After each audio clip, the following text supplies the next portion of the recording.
I wonder why it does this. God, I've been speaking for like 5 minutes by myself. Welcome to Mae-mae channel, I guess. Fuck. God, that I don't know why whatchamacallit, OBS sometimes does that, where it's just like randomly sets your mic to be something that, like, something different. I don't know why it does that, but it's really weird. But yeah, as I was talking to myself for 5 minutes, I'm feeling a little bit wonky because of something I ate yesterday. And I figured that we'll just have a relaxing stream today. Starting off the week slow, as usual. Usually don't have the energy to start going into like super like high energy streams like straight from the start of the week. Not that my streams have very high energy to begin with. But let's watch some funny videos and stuff and just take it sort of easy. Then I'll do some work afterwards. I have some kind of weird work. I need to do some basically like sort of final review over the contents of the comic anthology, and then after it's done, I'll begin work on the cover art for the book, and that cover art is what we're gonna be drawing on Saturday as well.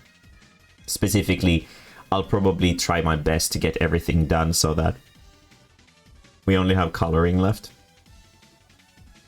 for Sunday, or Saturday, so that we can just color it, because I really don't like to sketch on stream.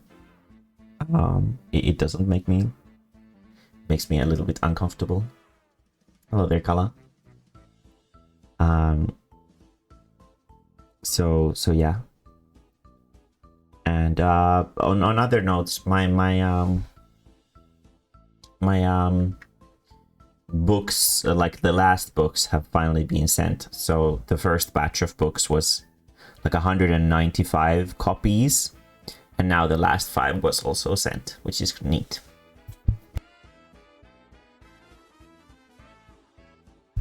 But yeah. Outside of that, not much is going on outside of feeling kind of wonky. Don't eat venäläinen meetwursti. It's not good. It's not good. When can I get one? I'm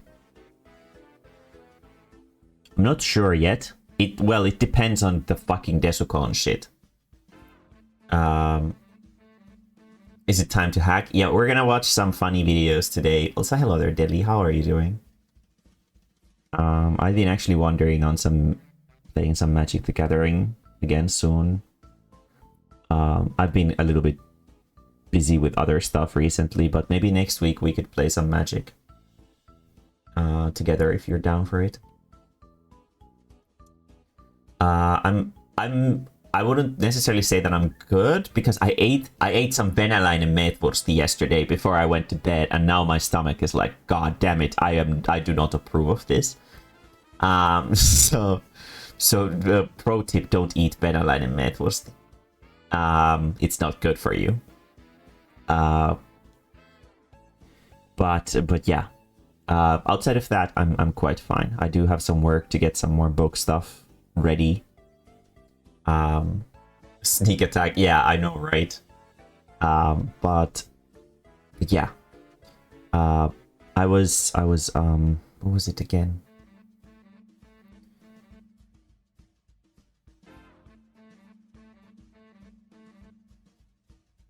I forgot. I just woke up. I'm sorry. God damn. It's one of these days again. It's one of these days. But yeah. Oh. Oh. Oh. Yes. I forgore.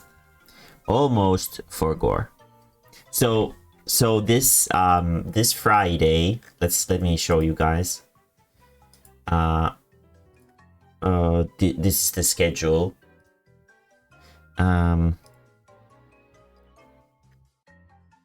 Let's zoom into it more. So this Friday we have this: what fictional characters made something awaken in you? I will analyze you based on your answers. This one. We need to do the form for this one so people can fill it out, and then we will know what kind of weird, yeah, awaken. You can interpret that as in whatever way you see fit. Let's leave some space on the form for people to explain what exactly it awakened in them. It can be anything, like a deep-seated hatred towards I don't know, freckles or something like that. So we'll make this form today. That's quite important. And then we'll also watch some funny videos. I guess we could do the form first so that I don't forgore. Form gore. Let's see if my drawing tablet will connect onto the PC without a fuzz. And see if we can make something. But yeah, how are you guys doing?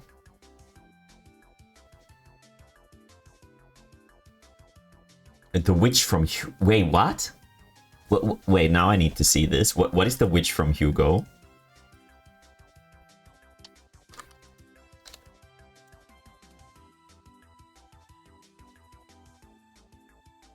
Why are her nipples showing?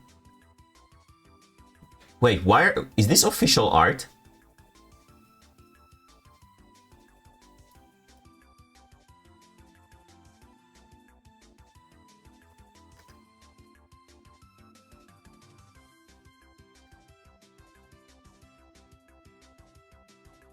Okay. Wait, no, it is. Her nipples are showing. What?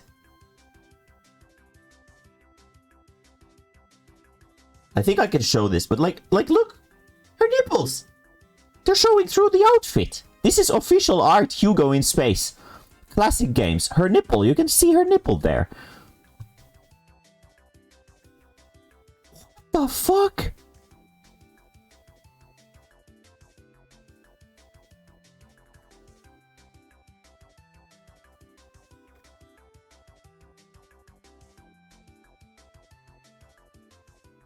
Bruh. Yeah, I didn't remember that. Well, to be fair, I didn't even remember that there was a witch in the first place. But I definitely did not remember her nipples showing.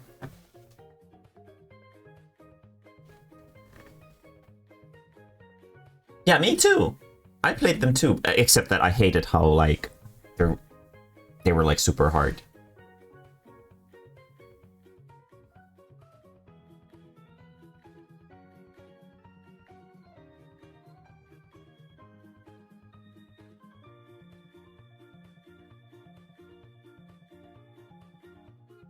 Okay, I think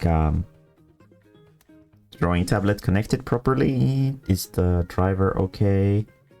It is not. So then we go here. Restore. Documents. I don't exactly know why this does this, but for some reason my drawing tablet has these weird hiccups when it comes down to connecting recently. Oh shit, I should move this here just in case there's some weird fetish shit in the recently made art. New, no comic, illustration, can be colored. I mean, B5 is a nice size. Let's do it with B5. Oh, right, I'm smart and I don't have the recent artwork showing. Very good. Very good. I'm such an intelligent, super brain. I've only played like Agent Hugo on PlayStation 2. Never even got to second stage. Marmar, my comic has been get. Oh shit! I'm right. I did see. Why did you post it on Big Boys? Is there something Big Boys about this? I mean, it's like fucking meme bore, but right. I did see this. Let's review this with everybody. So Yerso made this really sexy war comic about this weird pink-haired Maru Pog. I don't know why the Maru hairstyle. And why is it pink? There's this Maru eating whatever this is. You're gonna have to explain the lore here a little bit. But this pink Maru is eating this guy, and now he changes color and he has absorbed an property, hopefully not an intellectual property. And well, maybe it was an intellectual property because he got glasses. So now he has glasses. And now this troll face here tells him that he has bad eyesight, and now he gets bored as well. Like what?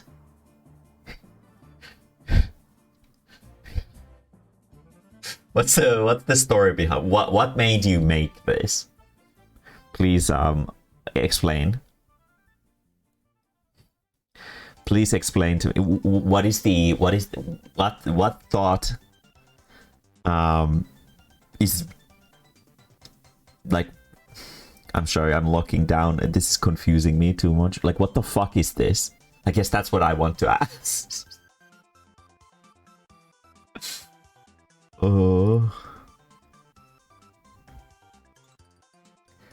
Thinking about attribute theft earlier and my brain conjured. Okay. So like basically, yeah. I do. Wait, no. This is the wrong one. I've been playing too much Resi. This is the one.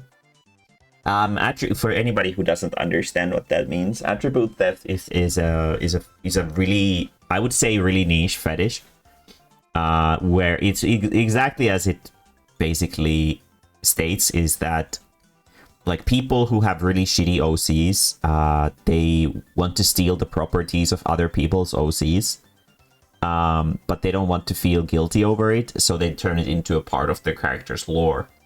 And eventually they start getting horny over it, and it develops into a fetish. That's essentially what attribute theft is. The gist of it is that your character is taking some of the properties of another character. Basically Kirby, except that usually the idea is that those properties sort of slowly pile up. Whereas Kirby just swaps between different properties. In the fetish sphere, it's more about sort of like creating this shitty OC from stealing from everybody else's ideas. That's the gist of it. But yeah, that's the idea basically of the fetish. So is the implication that since the character has Maru's hair, that they've bored Maru, or is it supposed to be like a weird pink Maru? Like what is the story behind this?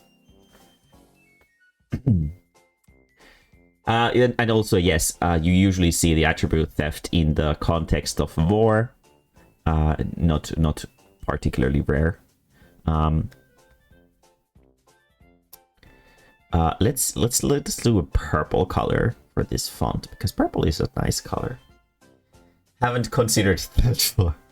Well, I'm looking forward to seeing how this story progresses, I guess.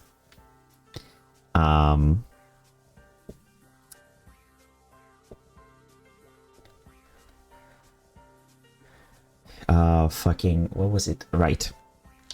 What fictional character made something awaken in you.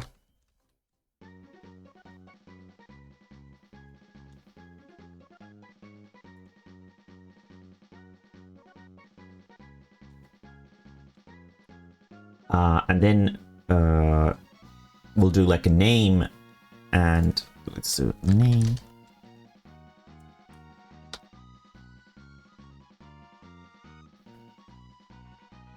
I have a lot of these pointless forms.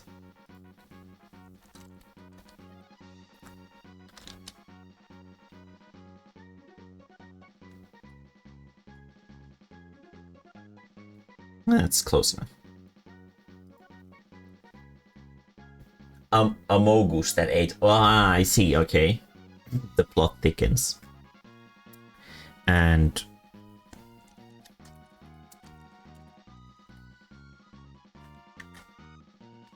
well, what awakened? We'll do it like this.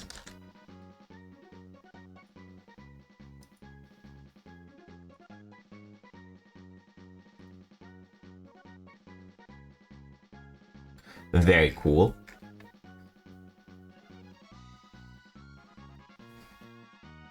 And then we'll do some lines, because it's easier to fill out forms when there's lines to fill.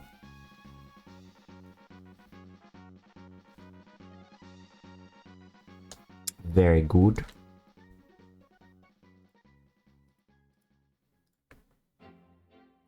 God damn, how am I supposed to move this? Oh, it's moving by its very, very nicely. Okay, cool. Like so.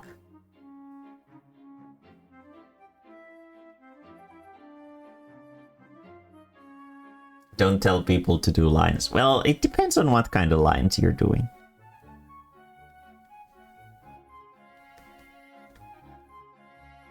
Let's give them like this space here to answer. I think 4 lines would be good enough. And then these are a little bit shorter so that we can differentiate them. Very good.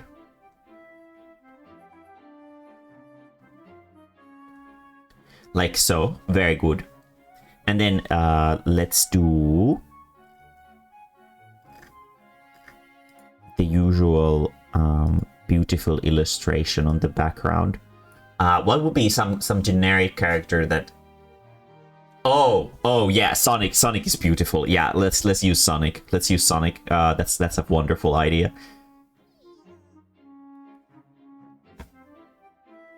And he has this stupid nose. Then he's blue.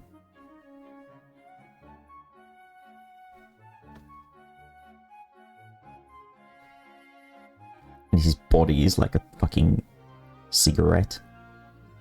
I don't remember how his belly pattern goes, so I'm just gonna make it like that. And he has the stupid like this.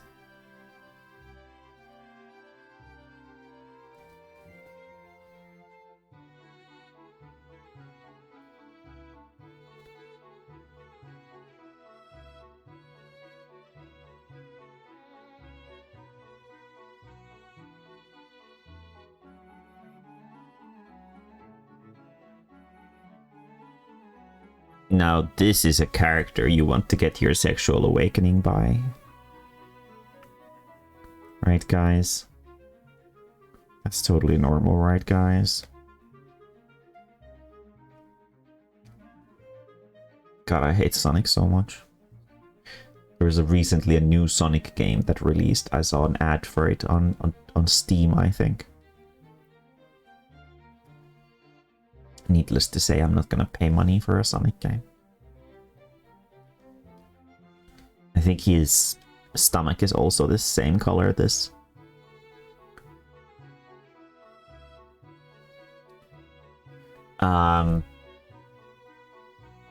Drawing Sonic OC from memory challenge.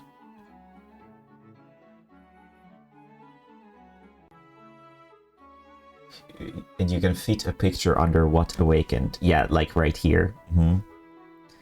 Let's see here. Well, actually, let's do it the classy way.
This guy should be going on the background like this.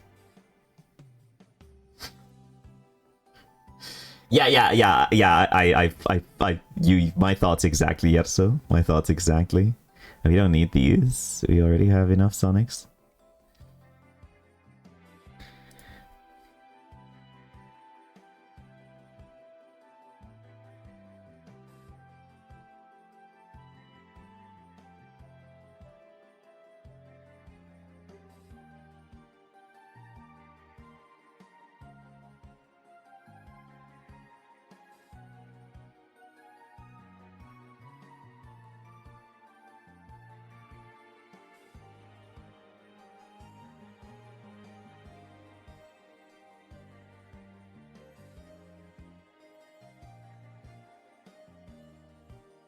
Nice.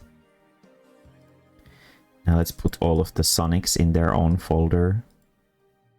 Sonic folder. Because then we can turn them down a little bit so that we can see the text properly. And then we'll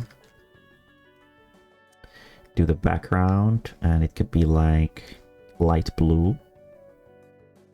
Actually, let's do it like this. Because the Sonics have like transparent eyes, I think. Yeah.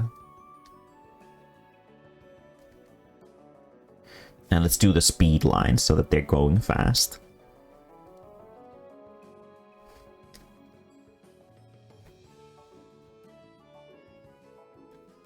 And then we'll tone down the background as well. And then we'll do the fonts with this circling effect.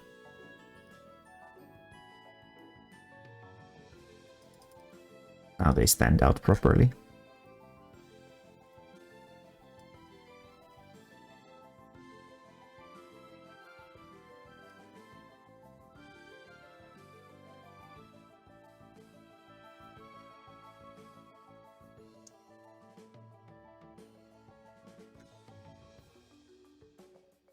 So.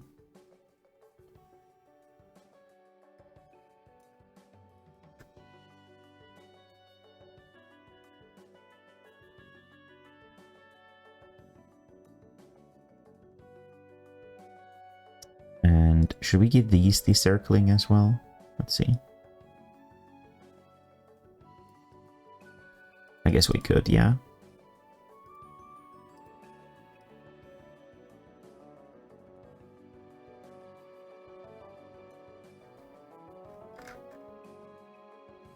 Okay. Oh shit.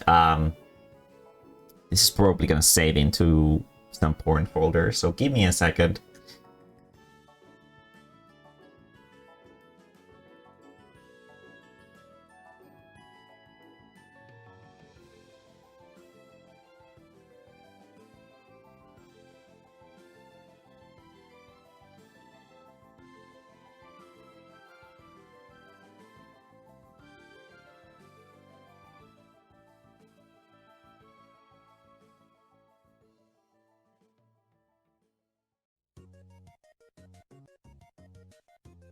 There we go. Okay.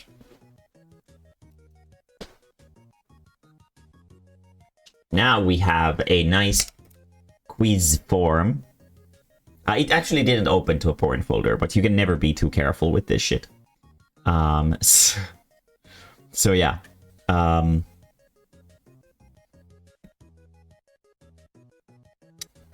Let's post this right away so that I don't forgo. I wonder if this is gonna open to some porn folder. Just a second.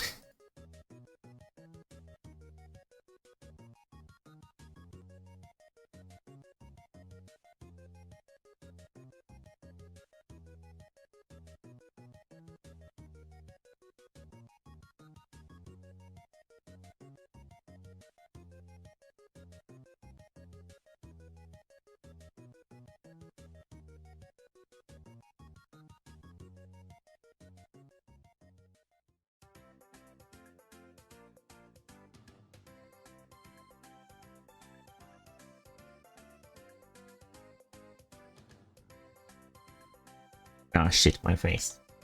No. There we go. Okay. Now we have the cool thingy. And it should be here in assets. Let's post this on Discord first.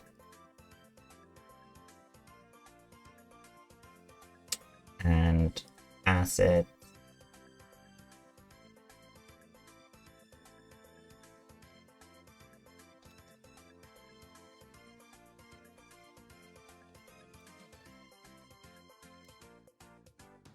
And then let's post it onto the FinTuber Discord as well.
Okay.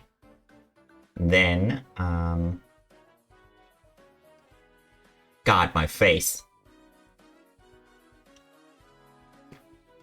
And then Twitter. Let's do it on Twitter as well. Oh, I should not open Twitter just in case I'm on my adults only Twitter.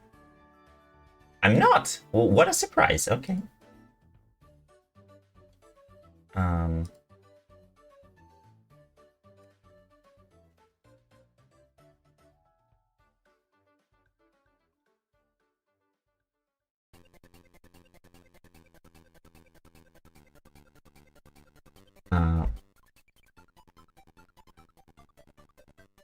Oh, this one opens into a horny folder, huh? Okay, cool. I'm glad that, like, after all the fucking stuff that I did to prevent horny folders from opening, it would have been really fucking funny to have that folder open.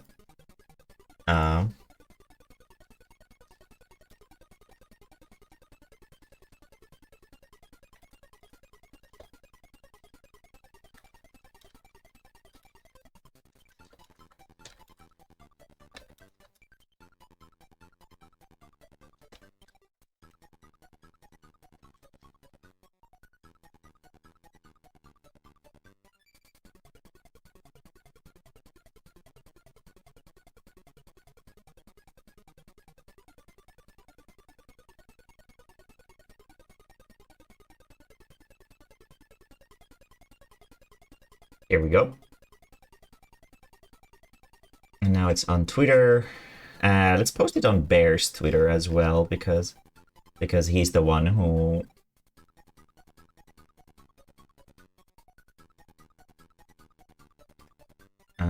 because he's the one who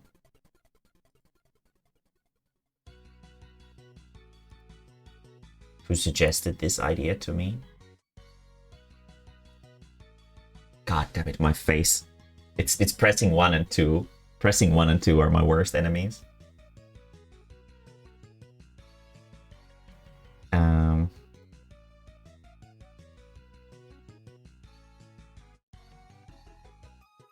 Where should I post this? Self-promotion, that's the perfect channel. Oh, whoa. God damn it. No, it's not the Sonic. Upload file.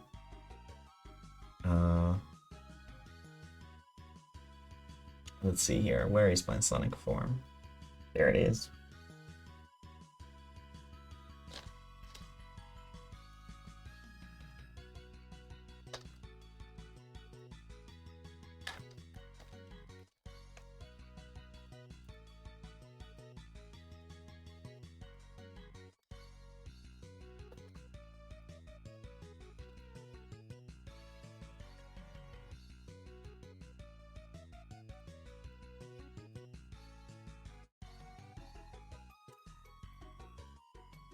There we go.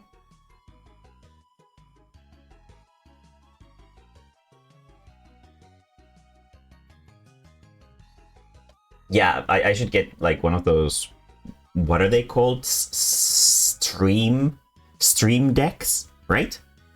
That have like those macro buttons on them. That would be pretty useful.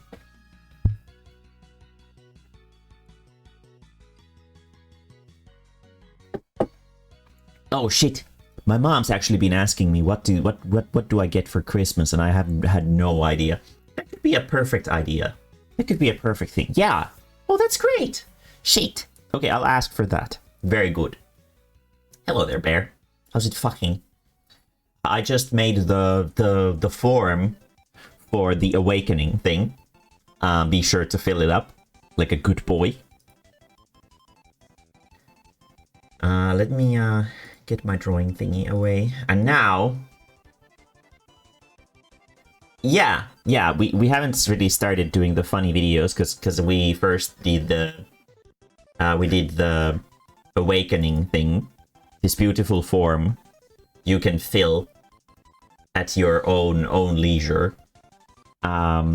So we're only just starting. We're only just starting the stream. So yeah. So that's the plan for today. And now we can watch some funny videos. Also, I need to remind myself. Remember, don't forget Mae-mae. Stream Deck. Stream Deck.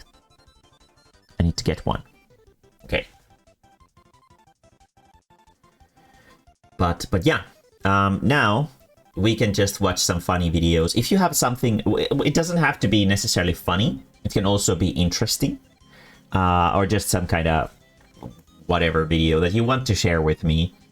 Send it to the Discord server's Submit Funny channel, and we will check it out. If it's shit though, I will skip it. Kind of like how Bear should be not be holding straw polls on Twitter about whether to not, yes or no, play a video game. You should just, just be like, nah, I don't want to play this. So yeah.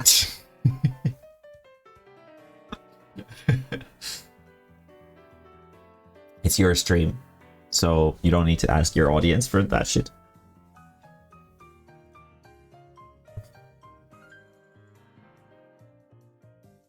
It's a big twist, but I don't mind this. I don't. Do you mean you don't like the slowness? Let's see if people are okay with it. Fair. I generally personally don't ask people if I can tell that people aren't. Well, you can generally tell when people are interested in something or they're not. People, for example, like people really don't like Mega Man streams. That's something that I've noticed that people really aren't into. That's why I don't stream Mega Man games on stream, even though I really love them.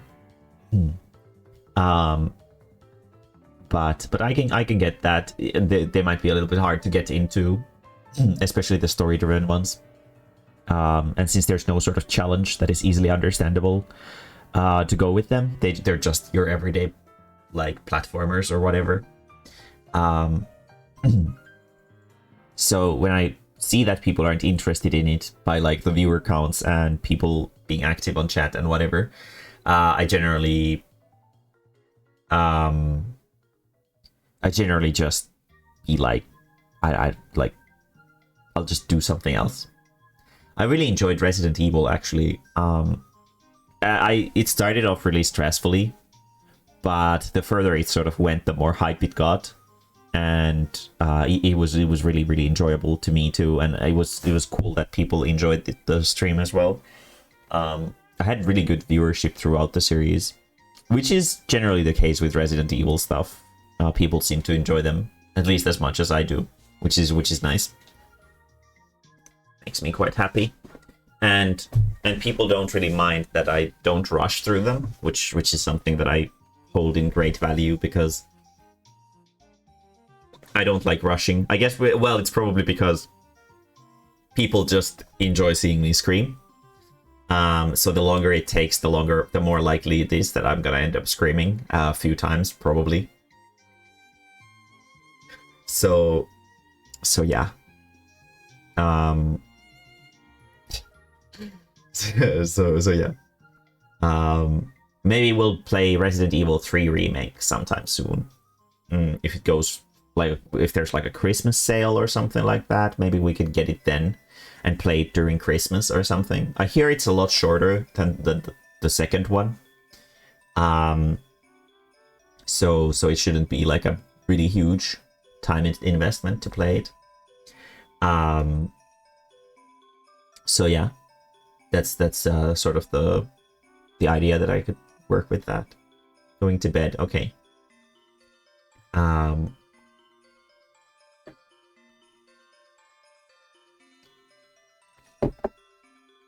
But yeah, but let's watch some funny videos and interesting videos and whatever.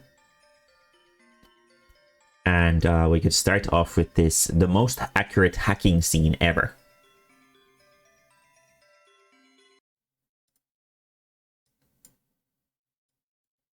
System breach. Oh. Firewall 1. We got a problem. What? Someone synced a rat to one of my servers. Remote access tool. We're being hacked.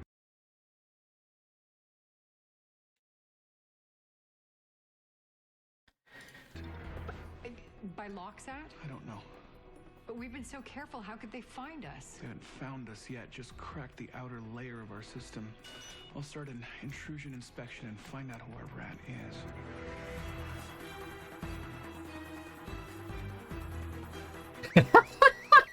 What?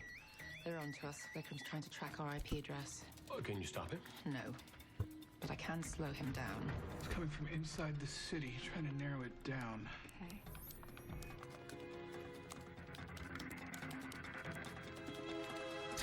Start Counter-Strike.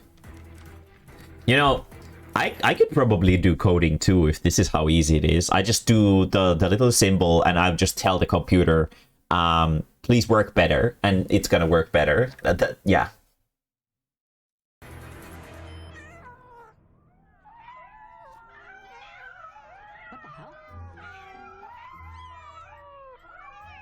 What the hell? Funny guys, right? Because in the internet, people love cats. So cat videos. The hacker is a lol XD meme troller from 4chan. So they're sending them cat videos. Oh, you are good, but I am better. Cat videos? That doesn't seem like Loxat. Who would do that? We're about to find out. That barely slowed him down. I'm sorry, but he's going to find us in less than a minute. Should we abort? No, we've only got 2 of the blinky boxes left to go. Ooh, blinky boxes. Just hack. I love how she's like, what are you, a fucking noob? You fucking thing. Like fucking, god damn it. And she has no idea what she's doing either. Come on. Got it. That's Castle's office. He must be working with Haley. She's got the skill set for this, and she is about to breach our firewall. If she does, they'll have instant access to our entire investigation. No, that's gonna put a target on Castle's back. We have to stop him. I can do it, but I need time. Like how they're like, there's a remote access tool, blah blah blah blah blah. Pro tip for anybody who's paranoid about getting hacked. So basically a remote access tool or a RAT is it's a software or piece of software or an executable or something like that that is allows a person who's at the other end of the remote access tool to gain well, as it says, access to your computer. For example, like you see this quite often if you've ever watched those videos of people messing with scammers, like Indian scammers online. Some of the more computer savvy people like to basically what they want to do is so there are these software such as what is it? It's TeamViewer or something like that, where the scammer basically is claiming that they're a computer fixing person, and they have you install this thing called TeamViewer, which you authorize them to gain control of your computer temporarily. And what the hackers do is they act like hey, I'm sorry, but it's not working, blah blah blah, because it's very easy to act like that because TeamViewer, kind of the way it functions. So they sort of socially engineer the scammer to let the connection be formed the other way, where the hacker has access to the scammer's computer instead, and then they drag and drop a file onto the scammer's computer without them noticing, and then they execute it, and that basically sets up the remote access tool, which allows them in the future to observe what's happening on the computer without any information of that being relayed to the owner of the computer. However, if you understood anything about that explanation, you probably also understand that there has to be an instance where that file is moved onto a computer, and it has to be executed on the end of the computer. At least to my understanding, there's no such thing as a remote access tool that you can just forcibly inject onto somebody's computer randomly. The person at the end of basically what these guys probably did is that their password is password 123. And somebody gained access to their computer and downloaded some file onto their PC and already executed it. But people don't just gain access of your computer unless you let them gain access of your computer one way or another. It's usually almost always on client side. Basically, what hackers most often do when it comes down to password 123, yeah. Basically, what hackers generally do when they don't have access to your computer like this is they do like DDoS attacks or stuff like that. So yeah. So this is complete horseshit. This doesn't happen. They can't. So basically, what they're saying is that this hacker is trying to inject a remote access tool onto their computer, and they can't do anything about it, which is horseshit. Just turn off your computer, you fucking dumbass. That's gonna end that. Obviously, there's nothing they can do about it if your computer isn't turned on. they're acting like it's this unstoppable force that's gonna come through and there's nothing they can do about it. But what's actually happened is that this motherfucker right here, probably the bearded guy, was on some suspicious porn site, and the porn site told him download this key to access to the most hardcore fucked up porn in the world. And then he downloaded it, and it was an executable, and he executed it in hopes of getting the porn key. And now they have a rat on their computer. That's probably what happened. When they're hacking the first. Yeah, no. There's no GUI. There's no rotating or blinky boxes. When you're triangulating an IP address position on a map, you don't have this fucking Minecraft creating a world animation going on the screen. All of that is complete horseshit. It's just fucking, I don't know. Let me see if I can buy you some. Mae-mae nudes real 2022 working download free tested work. Exactly. If you download something like that and it comes with an executable or something along those lines, and you end up clicking it, then you know, you might be in trouble. I don't really know much about hacking myself. The most computer savvy stuff that I've ever done is I've installed a bootloader on my 3DS, which I think is pretty impressive in a sense, but but that's about it.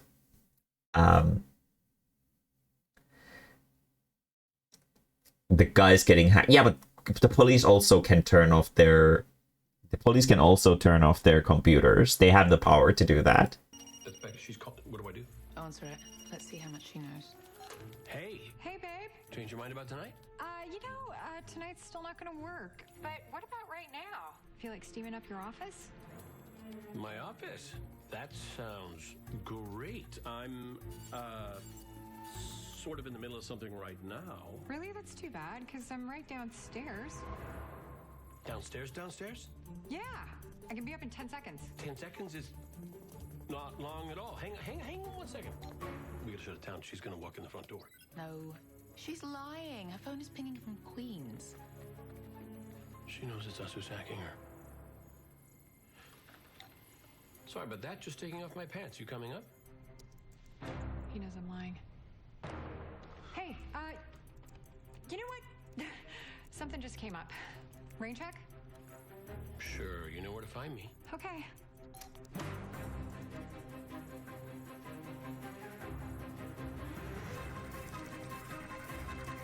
She's almost in. I could launch a cyber nuke, but it'll completely fry his system. Cyber nuke. And there's a fucking clip art of a nuke.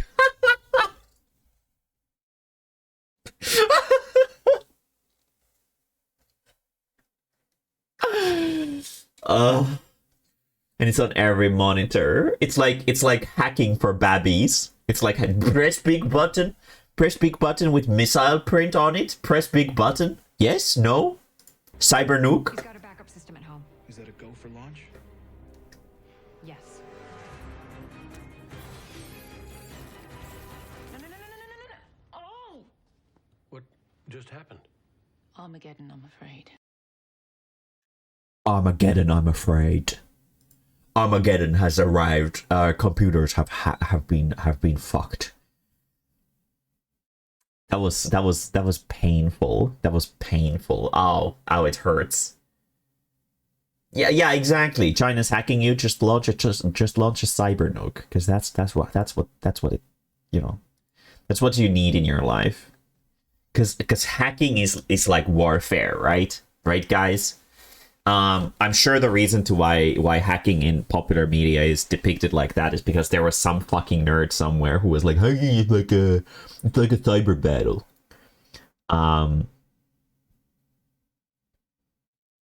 Technically speaking, yeah. But in reality, it's just two sweaty nerds sitting by themselves in a dark room and clickety-clacking really fast. Or maybe not even really fast. Maybe they're just copy-pasting something they found on Google, which is more likely. That's how coding works, to my understanding, is that people are just Googling pre-made code and are just copy-pasting it. Um, oh, fucking hell. Let me clean my glasses. God damn. That was something, alright.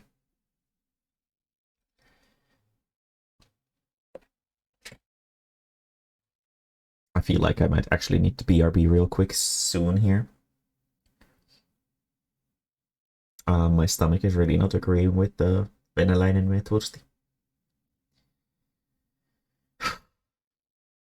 I'm glad you hate it as much as I do. Yeah, I've come to understand a little bit about like sort of computer hacking stuff through watching the videos of people gaining access to the scammers' computers on. Can we get an Amogus? No, this is not a try not to laugh. I'm not drawing you Amoguses today. No one expects the venäläinen metodsti. Yeah, no one does indeed. But yeah, it was something. Also, there was something on gaming. Somebody posted like, oh no, that's a YouTube short. I'm not touching that with a long stick. Crap Shots episode 270. Should we start from more real hacking? Okay, since we're on the theme, let's watch this first. Now, this is the average body of a hacker, as you can see here. This is what most hackers look like.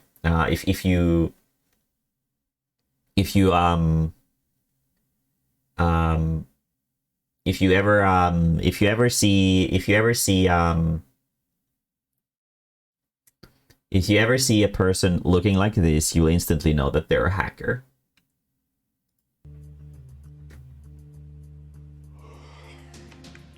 Hello? Oh, is it text support? Me, Richard. It's 1:30 in the morning. What are you doing calling me? Sorry to do it to you, but we have a mother of a virus ripping through a major company file. Is this a porno? Is this a porno? This feels like a porno. Okay, throw me some numbers. 69? It's definitely a porno.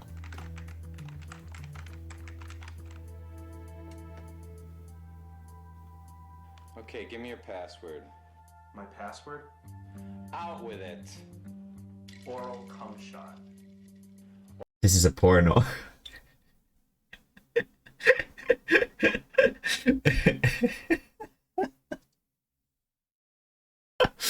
I had a feeling, you know. I had a feeling this is a porno, isn't it? Cum shot? Yeah, that fits. Mm-hmm. That fits.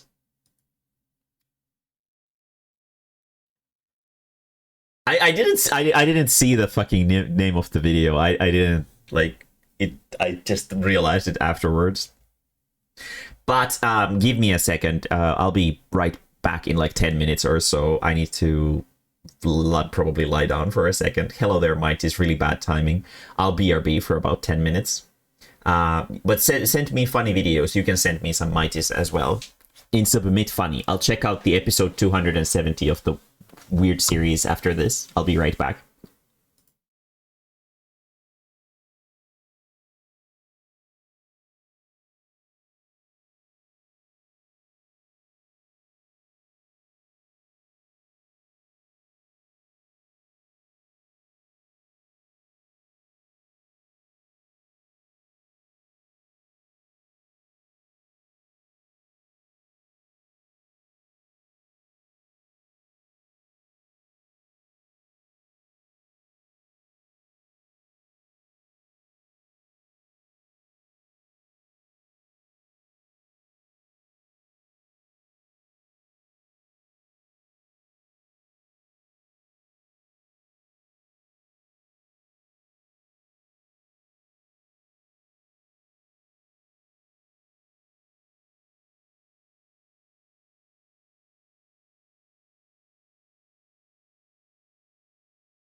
Hello, I have returned.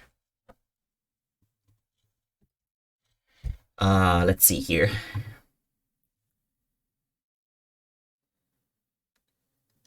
Sniff, sniff, cough, cough type of deal.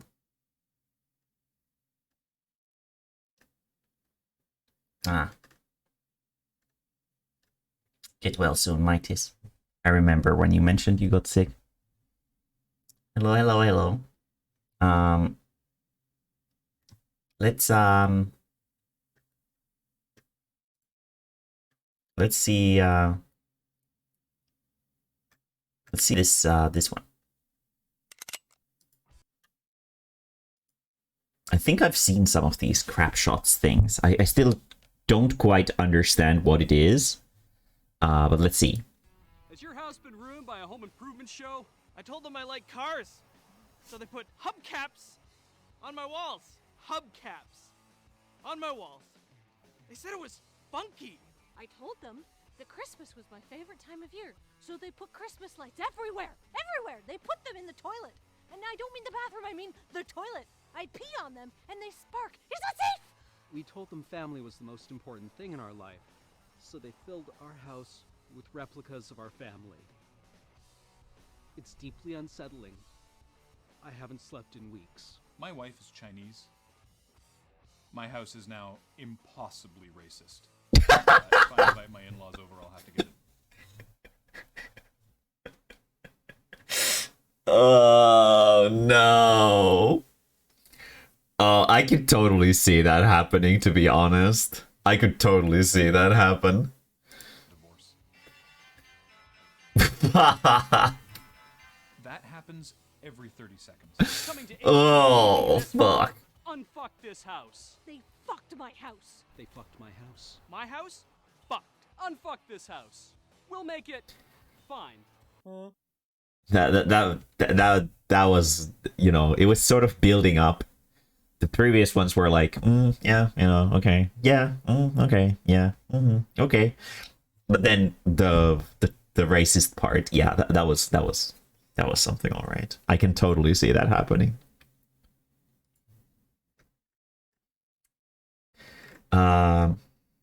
Without further interruption, let's celebrate and suck some.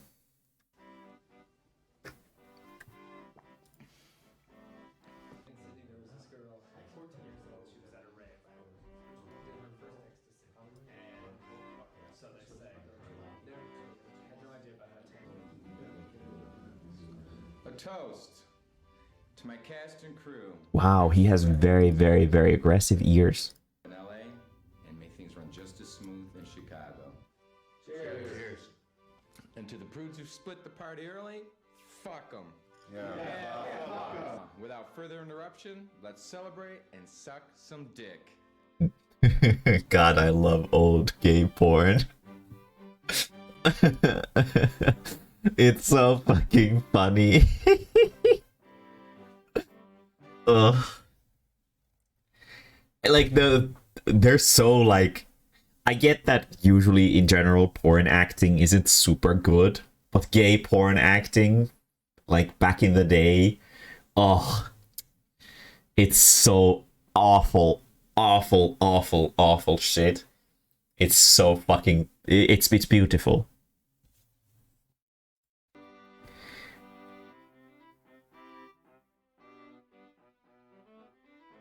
Very good. I hope that's an actual. I hope that that's an actual porno. That would be fucking fantastic. Instagram reel. Let's see if this will work. Oh, I've actually shown this to people. Yeah, this is why is there love giraffes? What do you mean? What do you mean? You know, I'm not gonna say that this isn't true. Giraffes give great head, but like, what do you mean love giraffes? Sheesh. But I there's a better giraffe sucking on a pole. This one is just kind of shy. There's a better giraffe sucking on a pole animation out there too. Let's see if I can find it.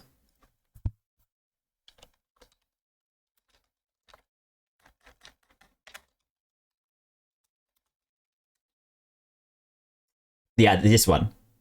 There's a lot of giraffes sucking on poles. Like, look at how sensual this sucking is. Giraffes are great at this. I will, yeah. There's a lot of passion that goes into this work. Don't underestimate giraffe blowjobs. But hashtag love giraffes, really? God damn it. Fucking people should keep their sticky fingers away from giraffes.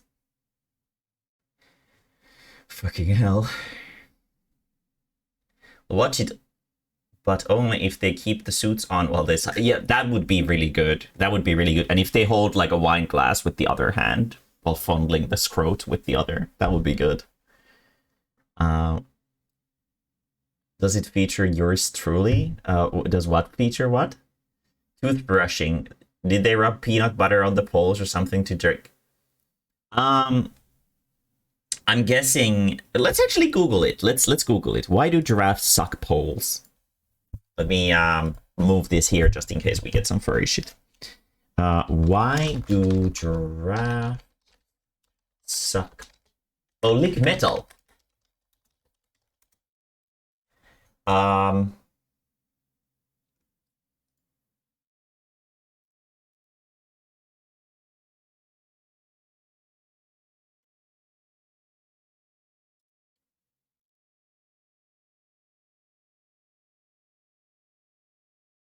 Oh. So because giraffes that are in captivity, they don't eat constantly, which is what they do in so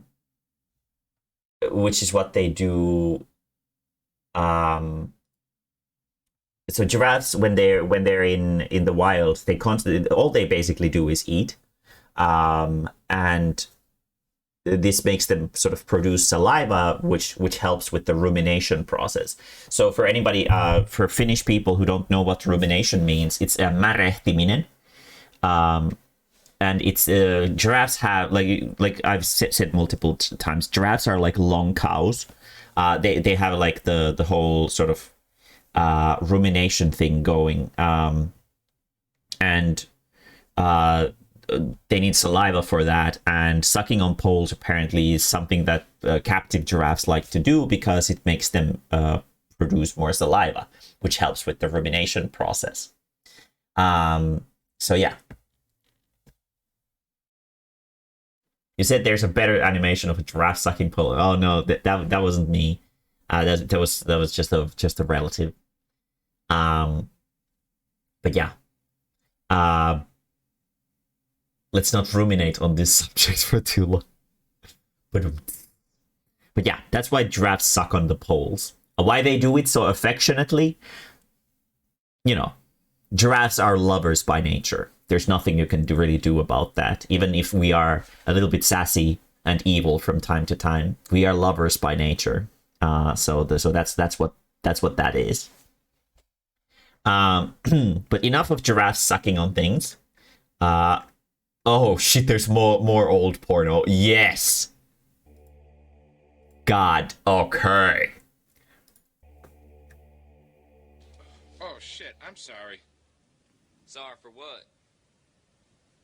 Our daddy taught us not to be ashamed of our dicks, especially since they're such good size and all. Yeah, I see that. Your daddy gave you good advice. It gets bigger when I pull on it. I love these. I rip the skin. Well, my daddy taught me a few things too, like Why are your daddies telling you things about your cocks? Please call Child Protective Services right now, please. I have to rip the skin by using someone else's mouth instead of your own hands. Will you show me? I'd be right happy to. Oh, God damn it! You know, if you're having trouble with figuring out if your friends are trustworthy or not, all you need to ask them is if they're willing to suck your dick for you. If they say, I'll be right happy to do so for you, then you know you have a keeper. That's a real friend right there. That's a bro. It's a bro. if nothing else. God, I love these old pornos. God, they're so fucking fantastic. They're so cringy and awful.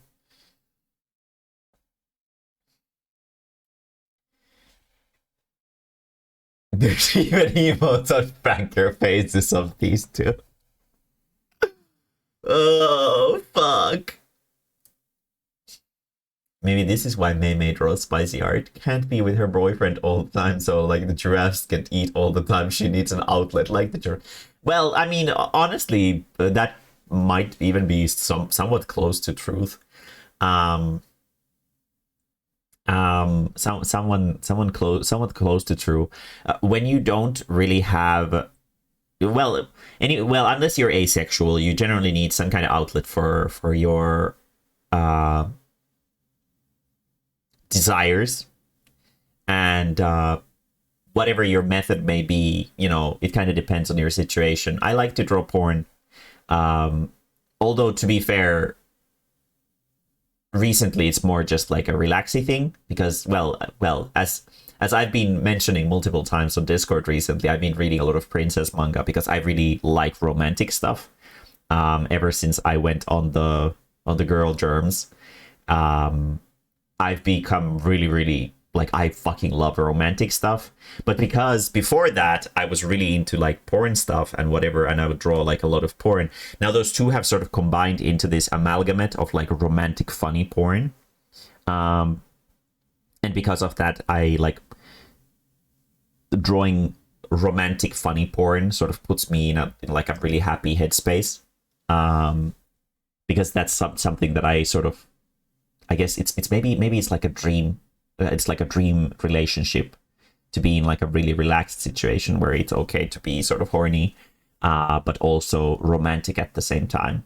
So yeah, I found a new gender bend. Oh really? What's it called? I every gender bender manga you can think of, please send it to me.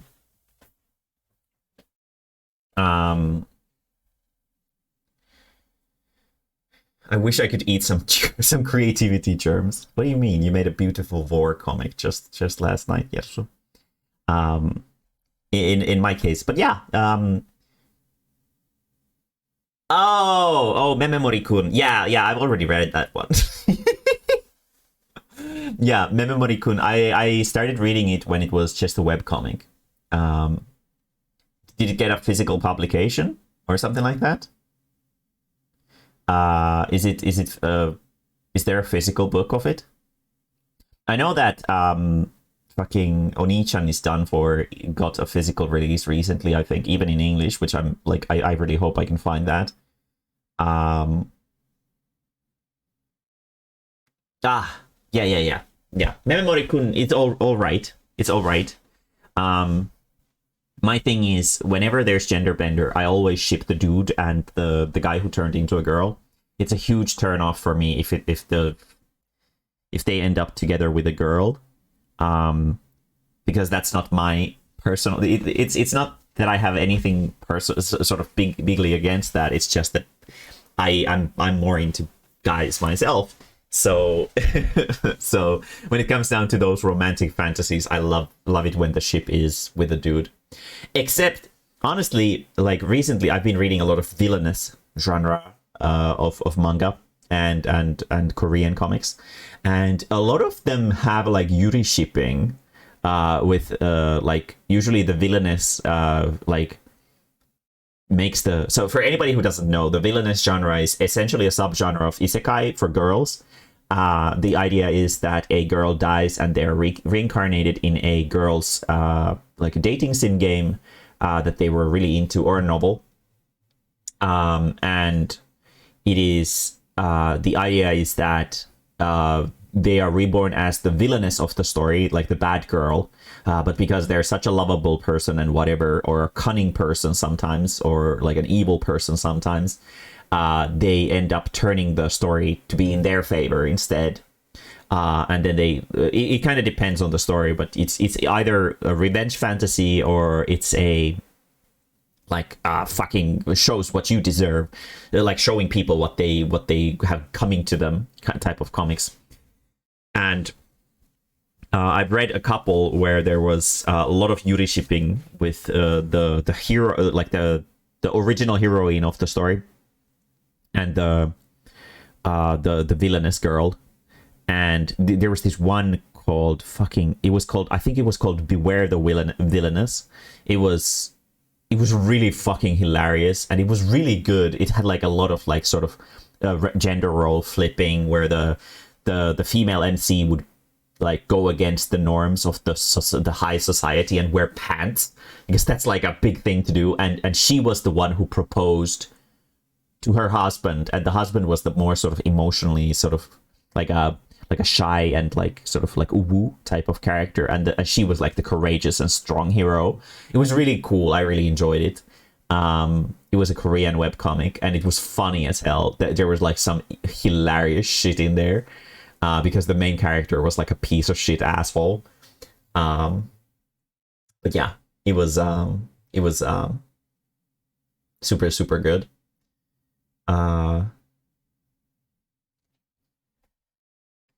Let's see here. Today, me and Yerso tried to include some Final Fantasy stuff in our group. Oh, very good. I'm glad you're bonding over Final Fantasy. There's a really good one called Clownfish Twister. The only thing I wish that was the protagonist who becomes a girl got bigger boobs. I sent a request. Bro, the villainous genre is the new isekai. It's not really the new isekai. It was basically conceived alongside the isekai genre in general. I love the one where the actual MC of the game is also an isekai girl. Well, that's very common actually, where the actual MC is like a shallow bitch who got isekai, and they always believe that, oh yeah, because I'm the MC, everything's gonna go my way, and then everybody loves the villainous instead, and they're like, no, this is not how it's supposed to go. Yeah. Is this Asmongold reacts to Asmongold reacts to Asmongold? Maybe one day. But we're watching funny videos and stuff like that. We went on a tangent about manga. Haven't seen that except for one, but it's as basic as the isekai genre with not only with the boys but with girls is very, very sort of tropey. A lot of the comics are pretty much the same, but that's why it's sort of so easy to consume. You don't get your fill for reading one of them. You usually want to have multiple ones, because they're usually sort of so one-dimensional that you don't get all of the things that you want out of a comic from a single one, but instead you want to read a bunch of them to sort of get your stomach full. But yeah, I've been recently on a villainous binge. If you want a villainous manga from a villainous and specifically a manga,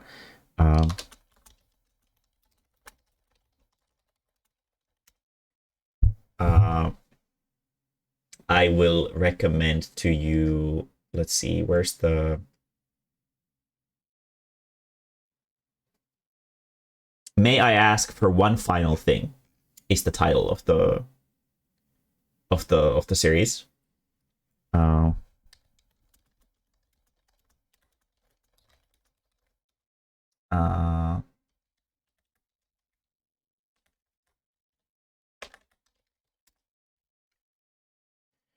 Is there like fucking no?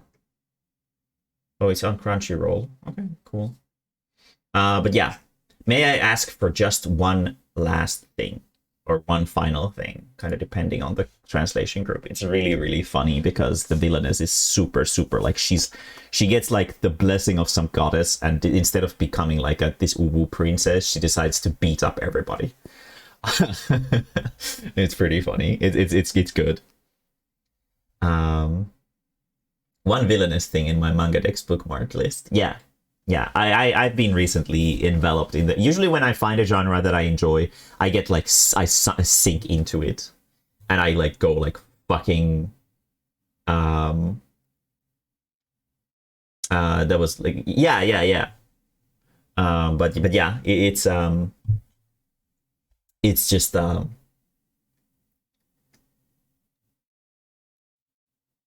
yeah, the villainous genre is it's quite fun. I have started seeing more villainous stuff. So I just know the one called My Next Life as a Villainess. Oh yeah, do you mean the All Routes Lead to Doom? That's the most basic bitch one. That's an anime. Yeah, okay. Villainess is simultaneously 500 IQ in preventing all the bad thing and dense as a black hole in the harm for herself. That's how the protagonists usually are. It's a manga, so it's not an anime. I favorite the villainess is Soyuri, but that was actually fun. Yeah, my favorite the villainess is I actually have the novels for that. I have not had the time to start reading them yet, but I'm looking forward to checking them out.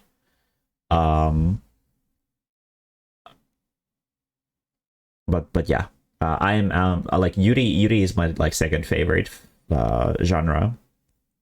I love Yuri, but it has some. Well, just like any other genre, Yuri also has some fucking. It has some really weird, stupid shit to it. My biggest pet peeve generally is the fact that it's very, very common in Yuri to have like way too much drama.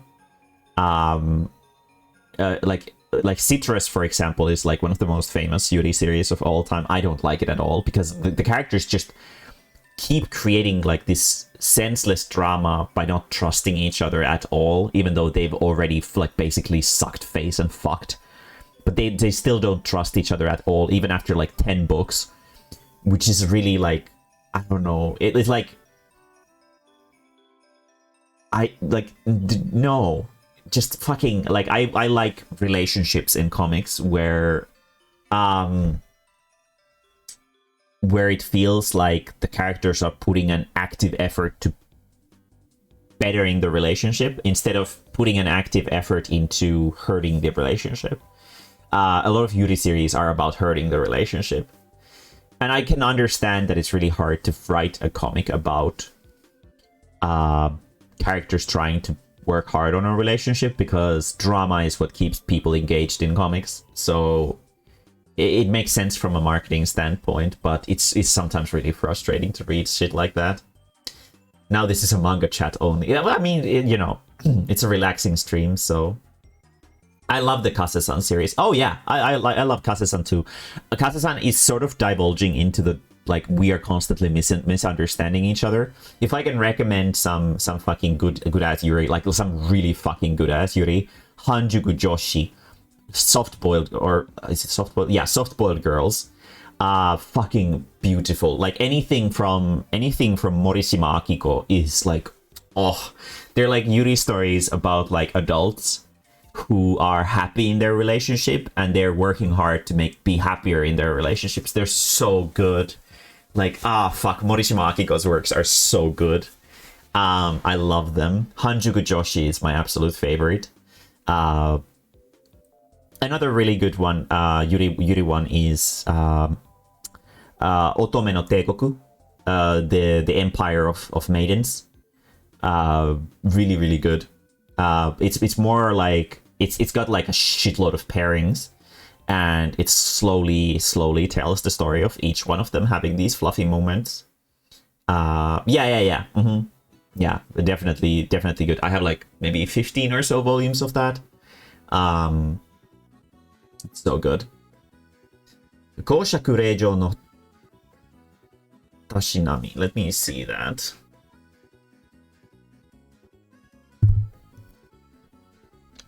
Koushaku Reijo no Tashinami.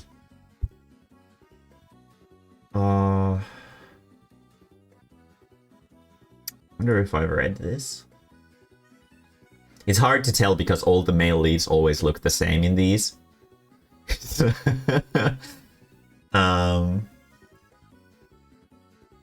Maybe Maybe I'll check this one out at some point. Koshaku Reijo no Tashinami. Why not? Why not? Seems interesting. I like the Kase-san anime. Yeah, we watched the Kase-san anime with Yersu. It's very wholesome. It's basically just snippets of the scenes that happen in the comic. But it's pretty good. It's pretty good. Sadly, there really isn't a lot of really good Yuri anime. Yuri Kumarashi is my personal favorite, but Yuri Kumarashi is definitely, well, it's like my favorite anime of all time. But it's so confusing and like psychedelic and convoluted that I can totally understand why people don't really, most people don't even know about it. But maybe we'll watch Yuri Kumarashi on stream sometime on Discord. It is so heavy with like metaphors and shit like that.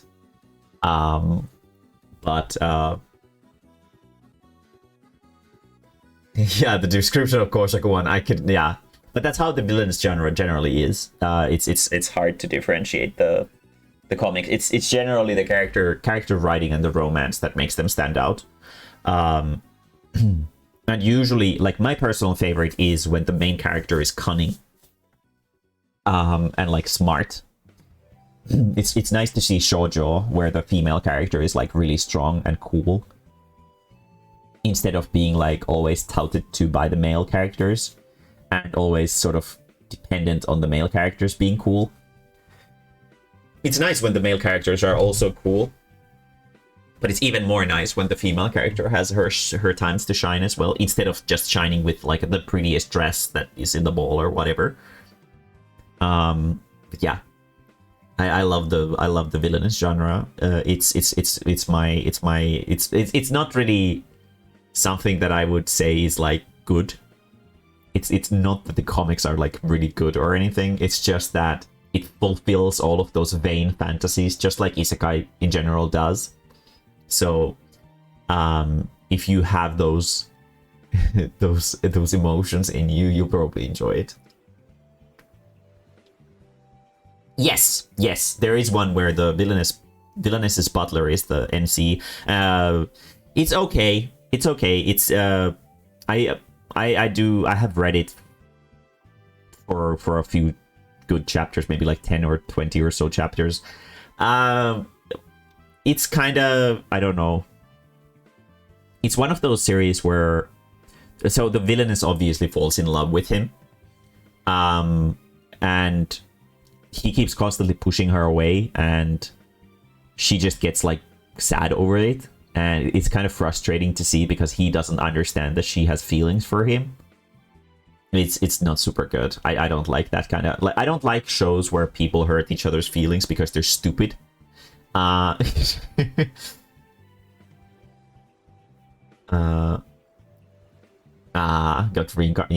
booted multiple times. Yeah, my big pet peeve with reading Korean stuff is the fact that they're translated like shit most of the time. I don't know what it is about specifically the webcomics from Korea. But the average translation quality for them is really low, which makes them really frustrating to read. I don't know. It's weird. Usually the translation team swaps like 7 times during the series, which is frustrating. There's this one fucking trashy piece of shit translation group called like Kun Manga or something stupid like that, and they suck. They are the worst. They are like, it's like worse than like, I would be happier if it was Google translated, but it's like worse than that. It's like, how the fuck do you even fuck this up this hard?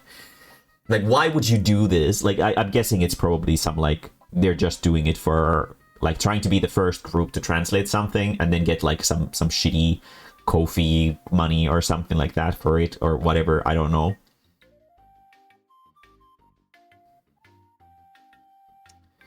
The splits in pages, inconsistency with the size of the splits. My biggest gripes with manhwa are, generally speaking, there are some series that do it really well, but are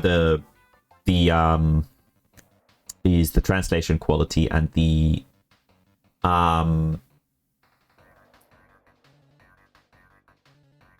the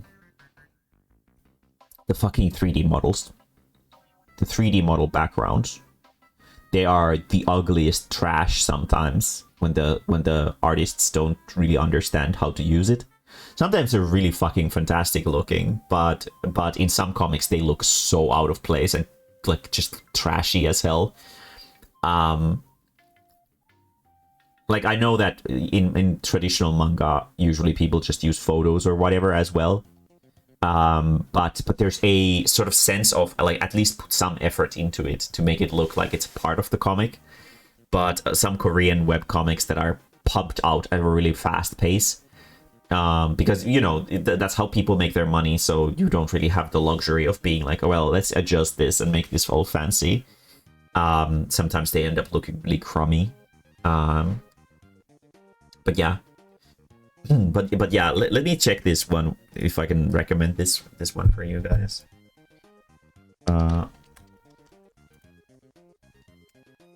Is this wait, this is on Tapastic? Really? Is it not? Really?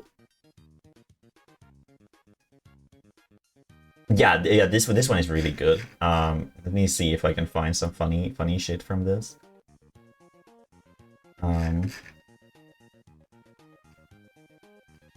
Yeah, the title of the comic is just Beware the Villainous, but it's so good. It's fucking hilarious. It's full of like weird memes and shit. And then there's this fucking face that the main character makes. Let me find it. Let's see.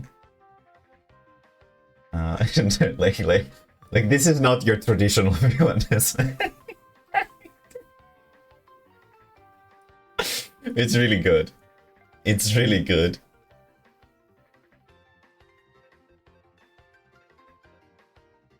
Oh, this is the one. This is the one. Like these artists have gone crazy with this series. It's so good. It's hilarious, and it really plays with like gender roles really funnily. It's fun. It's really fun. I highly recommend checking it out. Beware the Villainous.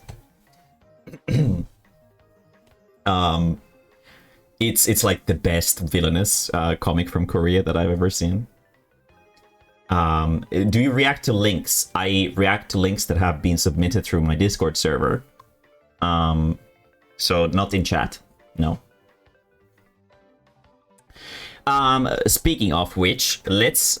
Goddamn, now people are sending me nothing but old porn. Okay, let's check this shit out. Is this a YouTube Shorts? Not a Shorts one. Is this? Hey Michael, what's my Oh, wait, what? Hey Michael, what's my Facebook password again? Why? Your friend Tom has sent me a Facebook friend request. I'd like. But yeah, let me turn down this. To accept it. I don't wanna work. I just wanna flirt with your dad. Don't wanna fix my life. I'd rather talk DIY with your dad. People, this isn't copyrighted, is it? I don't want to get some strike for this shit. I'm hoping not.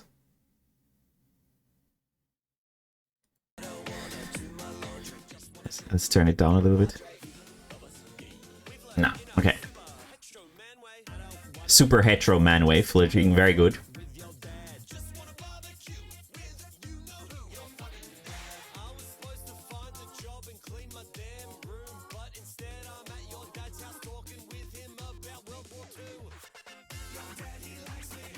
There was a video game about fucking your dad or something like that, if I don't remember wrong.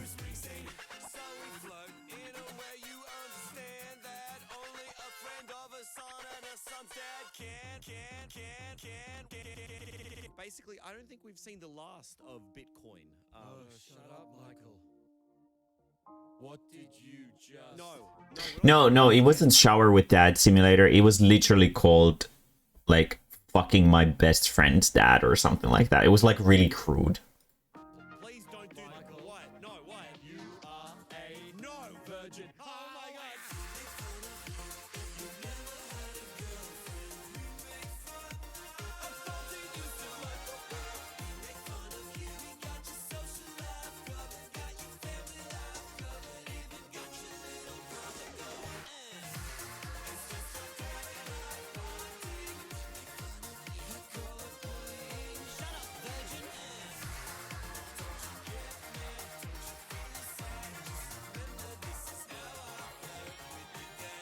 didn't know I had to say this, but can you guys stop flirting, please? I don't know, Michael, can you stop not having your driver's license? Get your license, you're 24, mate. I fucking love you. I love you too. Stop trying to fuck my dad. That was pretty good. That was pretty good. If I say so myself.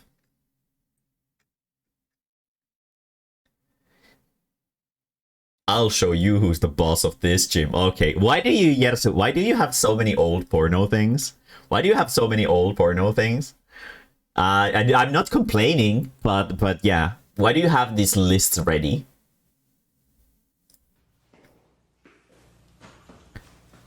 Bro. You know, everyday business, normie outfit. Hey buddy, I think you got the wrong door. The leather club's 2 blocks down. Fuck you. Ah, fuck you, Leatherman. Maybe you and I should settle it right here on the ring if you think it's tough. Yeah, you're gonna wrestle your ass. Yeah. Yeah, right, man. Let's go. Why don't you get out of that leather stuff? I'll strip down out of this and we'll settle it right here in the ring. What do you say? Huh? Yeah, no problem, buddy. You got it. Get out of that jabroni outfit. Smart ass.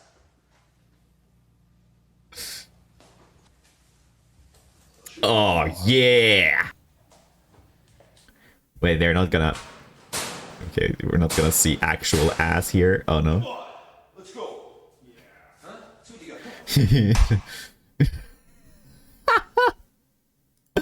got. I'm glad these exist. I'm so happy these exist. Fucking hell, these are fucking fantastic. I love these. The fuck? That Leatherman streams on Twitch, but god damn, that's fantastic. Very good.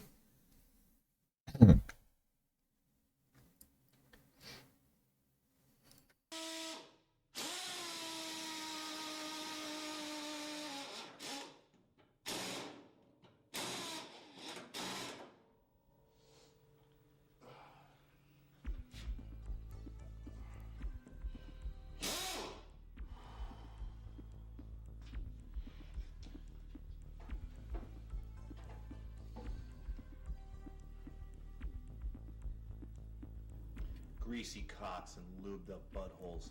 That's what my garage is all about. Every inch of this place sees action. From the toilets to the grease-covered floor. Smell them. Oh no, that's fantastic. I love these. Who wrote these? Okay, maggots, I want to see 6 hot loads.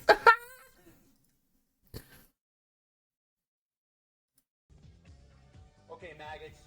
I want to see 6 hot loads on your DI's hat now. Bro, is that what army's like? Shit.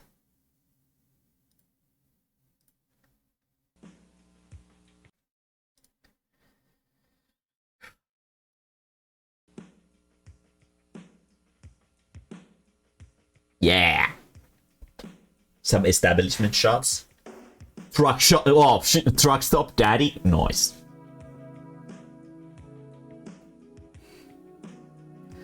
Busted. Right. What's this? Wait, what? Why does he have an army name? That is a hairy ass man. Well, I think Arcade is hairier, but still.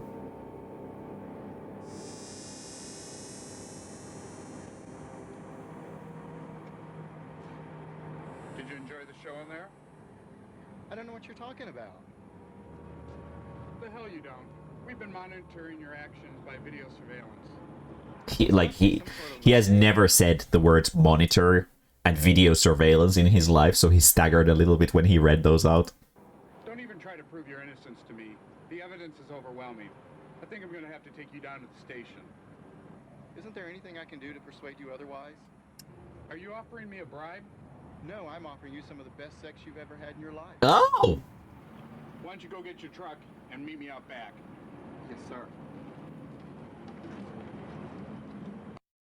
God damn. Acting. What do you mean? That was fucking flawless. Monitoring. Yeah, exactly.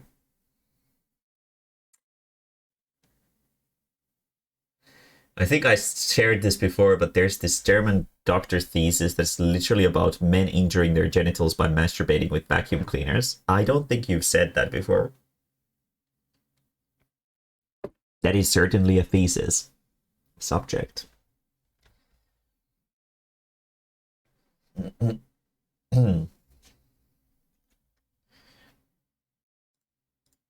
These are fucking fantastic. These are fucking fantastic. I love them.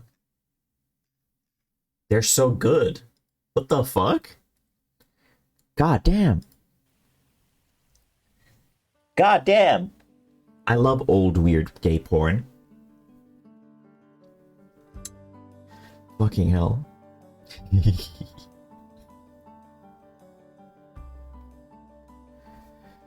Someday I will finish my thesis. Someday. Fair. Fair. I have a bunch of classmates as well who haven't finished their theses yet.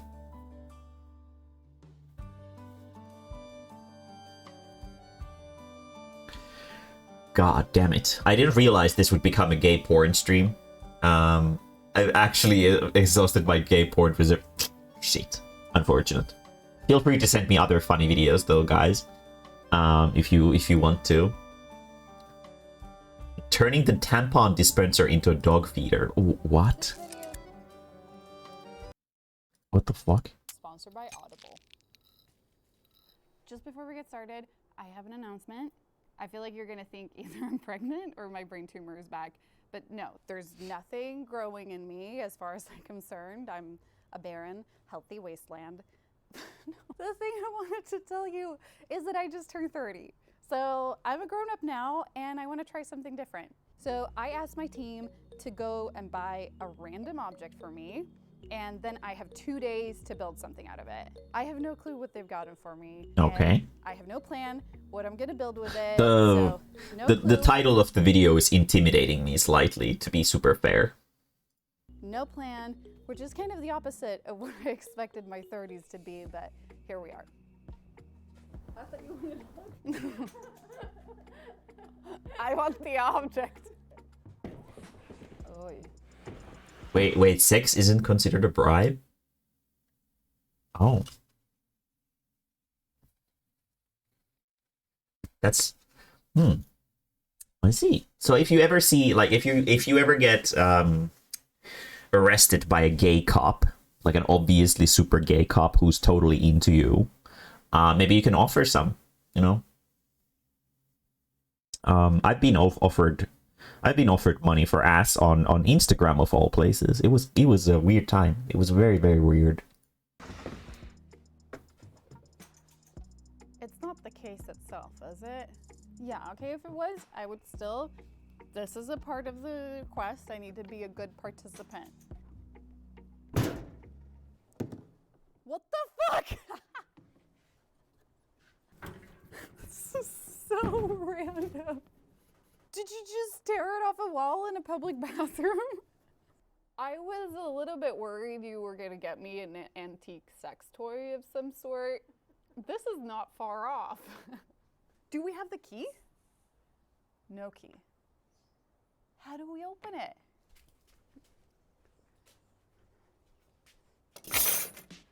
Okay. Into a dog feeder. That feels weird towards the dogs. None of these work. No, wait, when am I unscrewing it?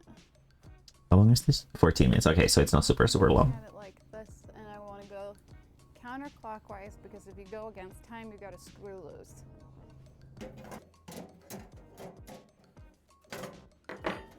Ta-da! Oh, hi. Oh, wow. Look at these mechanisms. They're so cool. Okay.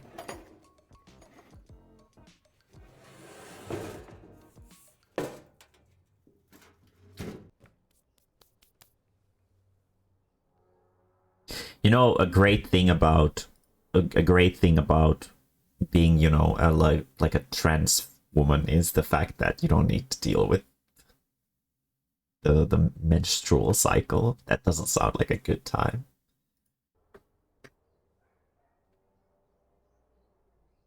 I have no idea what I'm looking at. Are the tampons just supposed to be stacked? Like, oh, yeah, because Americans use the long ones with the applicator. So the coin goes in here, and it pushes back this little release mechanism, and then that lets you pull the lever, and out comes the tampon. I like the look of this. Like, I really like the exposed mechanism, and I kind of don't want to put it back in the box. I mean, we could put other stuff in the box. There's always things to put in a box. But yeah, it would be fun if it like dispensed something, but I can't think of anything in the shop that I would use that I'd want it to dispense.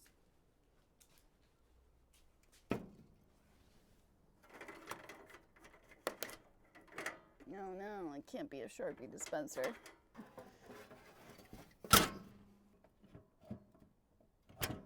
Can't dispense drinks. Was this a bad idea? I don't know what to do with it. I need my sketchbook. Can I think in silence for a little bit? This is the thing. This is why this project is actually really scary for me, because I want to figure stuff out by myself in a corner. I don't. This is just like me sketching stuff on stream. I don't like to be on camera when I'm sketching up and figuring stuff out. I can relate. Very good. Figuring things out, like while rolling cameras. Mm-hmm. I've actually started crying once when I had to figure something out on camera. Well, that has not happened with me and sketching, but Table and we're like, figure this out. And I was like, can I take a break for a little bit? And I walked out in a parking lot and cried because it was it's so much pressure, like figuring stuff out in front of people. True, it is, and it's really hard to It's really hard to draw when you're under pressure. Table for a little bit. It's something that even in professional life you generally get to do by yourself in your lonesome. So you don't sort of need to make a show out of it. So. No! Leave me alone. It's gonna hide here over by the So I can totally get that.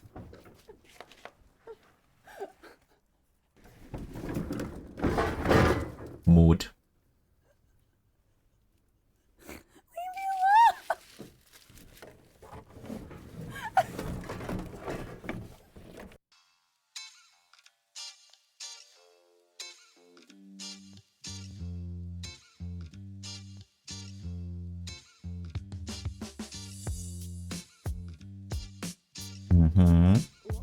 I'm guessing it's gonna dispense those like long dog sticks that they bite onto. 30 minutes. I think I finally know what I want to do. I want to turn this one into a kibble dispenser for scraps. So you pull and kibble comes out the bottom. It's wall mounted and I can just fill her food bowl like that. And also I know I'm building 2 projects in a row for my dog. Don't at me. At Commander Scraps instead. She's the one to blame. Scraps, I'm throwing you under the bus.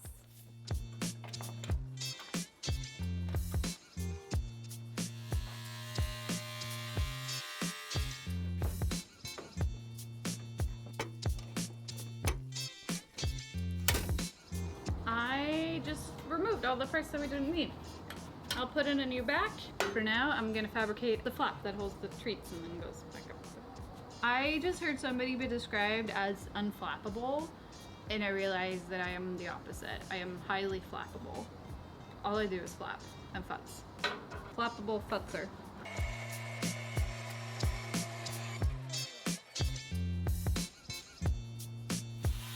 She kind of reminds me of my mom. She's also a handicraft person. Can I make a joke? I don't think my sound is rolling.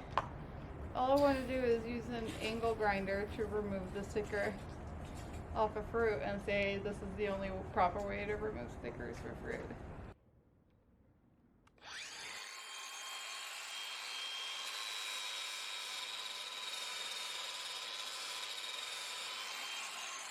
You didn't really remove it properly.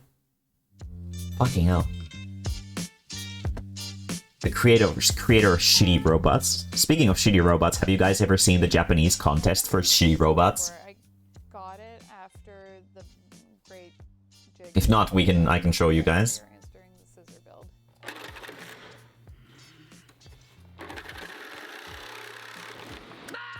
It's like one of those robots battle shows, but the robots have to be purposefully shitty.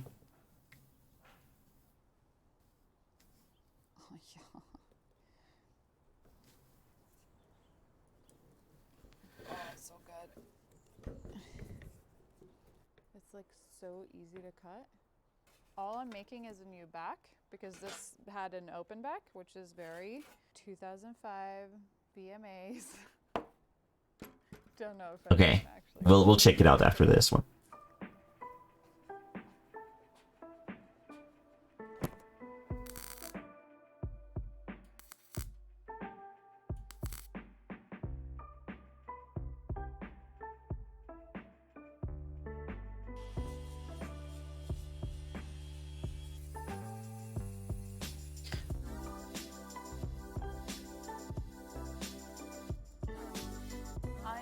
Designing the clear acrylic panel that will be like the kibble container.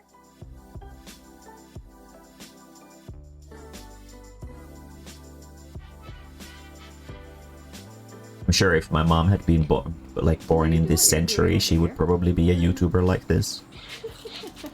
Please be in frame. Get off my back, Yvette. Hi, Scripps. I'm building another thing for you that you don't really want. Because that's how I show my love.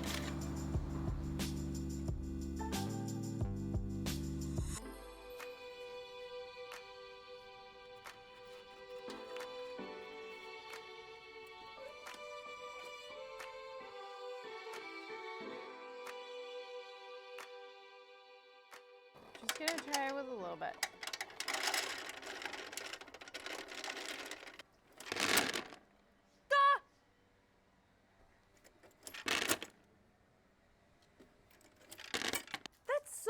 Good. That's like actually kind of in line with what her dose is. Her meal size is. I feel like I just went from feeling like, okay, it's an alright project to like actually really liking it. I think it's gonna look so cool and also like kind of work really well almost. Which is just a bonus. I like these added like little words, like it's almost going to maybe look somewhat good, perhaps. Very good. There's a lot of confidence in her speech. Did she fuck it up already?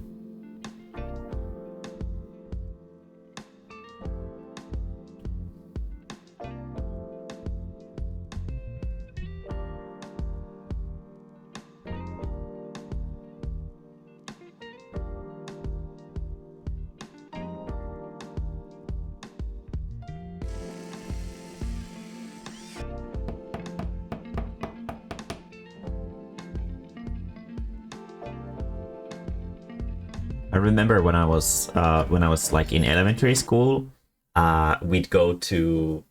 It might even work, yeah. We went to. So my mom used to work. Now she's like a physical therapist, but like she used to work at a place where she used to be like an arts, well, like a handicraft instructor or something like that, sort of training people to know how to use like power tools and shit like that and whatever. And they'd make like a bunch of like different projects with wood and whatever. And also, hello there, Mossman. And she would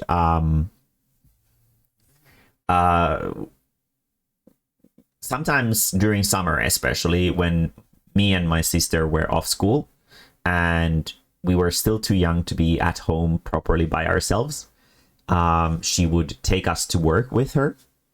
And during like off time, she would use the this like saw. It's like a wire saw that is meant for like cutting like semi-thin wood. And me and my sister, we draw things on the Let me let's use paint to demonstrate this. So me and my sister, we would draw little things like a curbo or whatever, onto wood, and then my mom would use the saw to cut it out, and then we'd have like a nice little wooden thing to play with or whatever. We were very simple kids, right? I distinctively remember I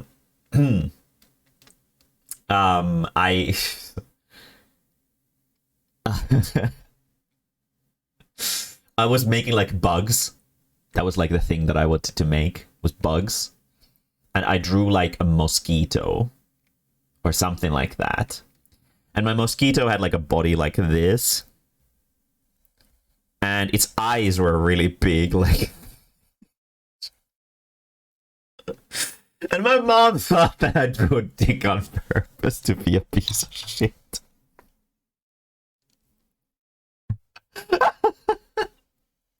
And she was like, "Are you sure you want this to be cut?" And I was like, "Yeah, it's cool." And I added like these little wings to it, like that. And it had legs. But it was just a fucking cock.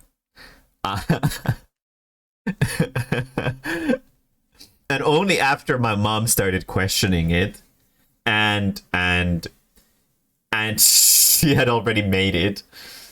Only after that I was like, wait, this is a penis, and I was like, fuck, and I remember I threw it away. I didn't mean it to be a cock. Mom noticed that, and wait, this is a cock, isn't it? And then I was like, fucking fuck. God, my mosquito was completely ruined because of this phallic little misunderstanding. Shouldn't have thrown it away. I know, right? It was a glorious piece of art. But yeah, but that's what I did during my summers.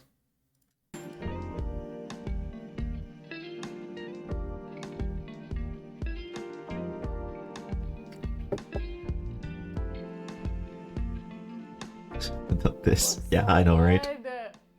Tragedy. It looks like a fucking thing you'd buy at a fucking expensive museum store. How did I get in there? There's just one nut in there. Oh, okay, we're gonna have to fish it out. Oh, there it comes.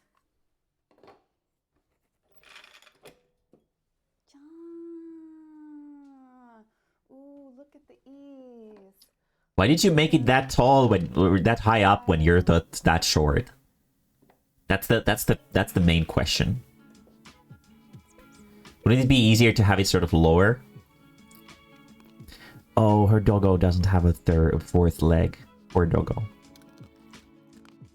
I don't like this type of doggos personally, but you know, missing a leg is kind of not cool. I hope the doggo is happy. My standards. Like some of the welds in there are not good, but building under time pressure is a little bit like hygiene during camping. And if you want to wipe your ass with a tree branch, it's okay. I came up with this video concept together with a bunch of people on my Patreon.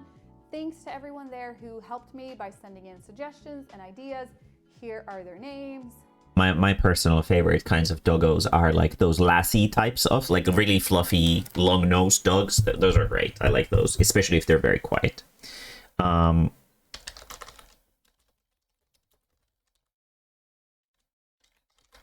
me see if I can find this. I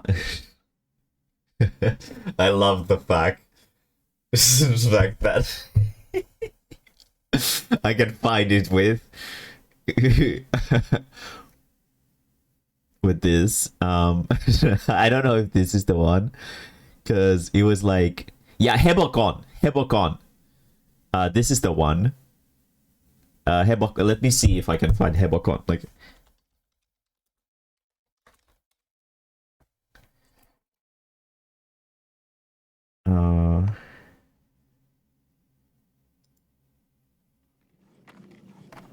Okay, yeah. Let's watch this. It's 8 minutes. So yeah. I think it's a rescue. Yeah, well, our dog is a rescue too, and our dog is just annoying. Oh, look at these powerful creatures. Why does it have noodles? Yeah.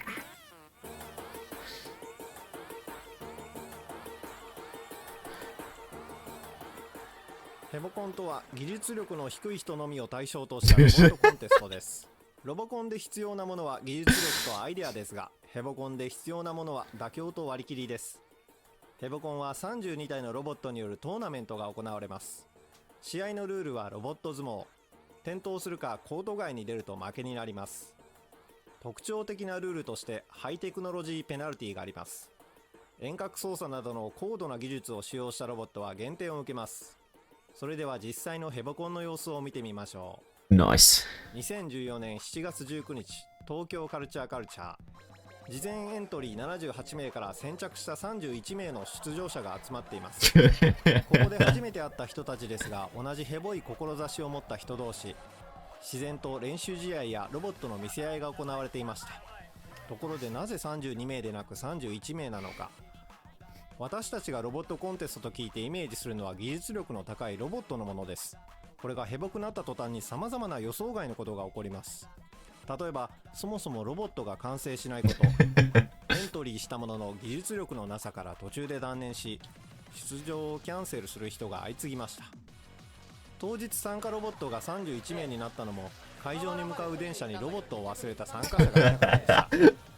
イベント中に彼女からロボット創作を諦め一杯やってる写真が送られてきました。これは究極のヘボさだとVery good, very good. This is... またロボットが完成したとしても前進できなかったり、たとえ前進できても自滅したりします。ヘボいロボットはそもそも試合を成立させることが難しいのです。 These are beautiful. Is that noodle flavoring? 私たちの予想を超えてきます。例えばこの試合、斉藤光弘さんが制作したのはアメイジングクイックフロアというAmazing Quick Floor ミニ四駆2台にボール紙の板を貼り付けただけのものです。ミニ四駆の素早い動きで突進し、相手の足元に潜り込んで転ばせるこのロボットは優勝候補と目されていました。対するはアワさん製作のオカグソク。リモコンで動くキットに大グソク虫型の iPhone ケースをかぶせただけのものです。小回りは効きますが、その動きは遅く、アメイジングクイックフロアの潜り込みから逃れることはできないと思われていました。そして試合開始。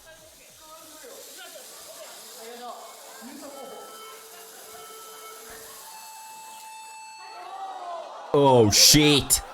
足元に潜り込んだものの、なんと登り切りました。God damn, what a powerful creature. 外に出て負けました。たとえ作戦があったとしても、それが思い通り作用するのは技術力があってこその話です。Very good. ヘボさというものは作戦を超えてくるのです。Crappiness trumps strategy. また、作戦といっても、同じパーツをつけただけで相手の能力をコピーしたと言い張るロボットや、スープの素を振るロボットの作戦自体に問題があるパターンがほとんどです。機能教えてください。録音します。そして、このようなヘボいロボットから思いがけない名試合も生まれました。この試合、お母さんから出場を勧められたという小学生の前田くんが登場。前田くんのツクボット3号に対するのはティラさんのクーちゃん0号機。このロボット、タミヤのボクシングロボに外装をかぶせただけのものです。相手が小学生であろうとひたすら殴り続けま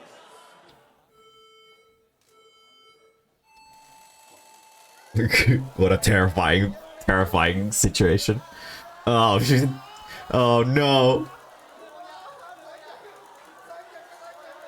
試合が始まり、小学生が一生懸命作ったロボットがボコボコにされる場面には会場から悲鳴が上がります。しかしその後、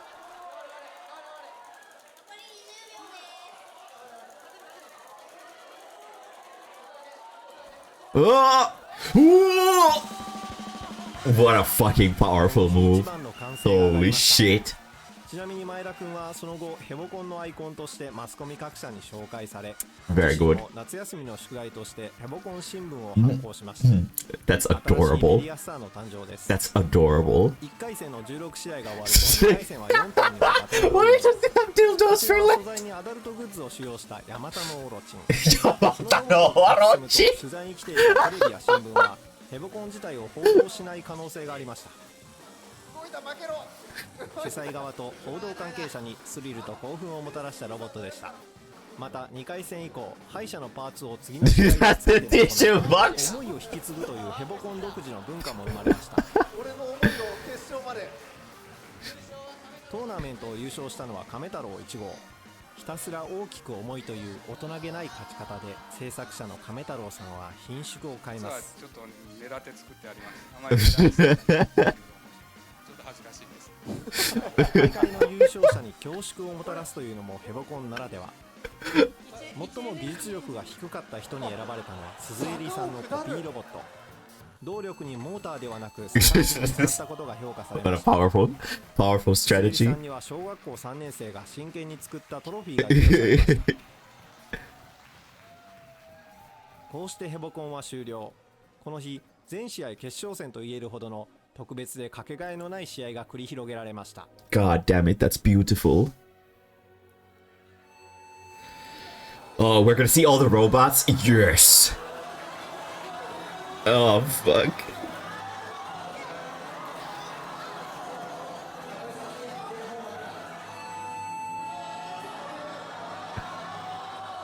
Nice. Jesus.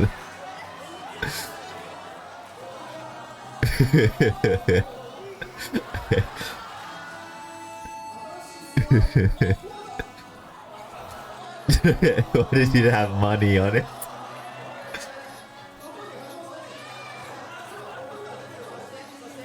There's a ferocious face for a mental attack. Oh shit, that's powerful.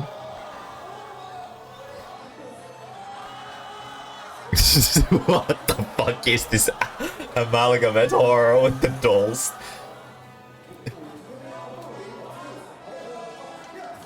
No!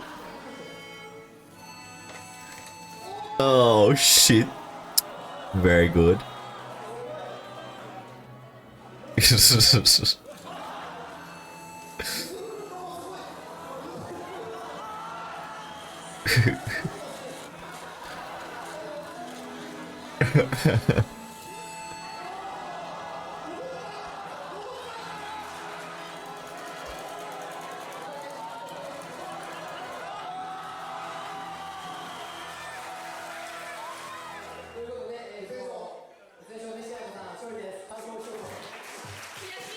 God damn.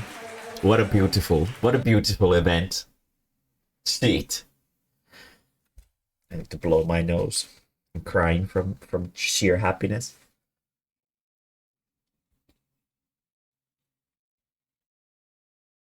The doll amalgamate is called Hostage Chan. Oh shit. God damn it.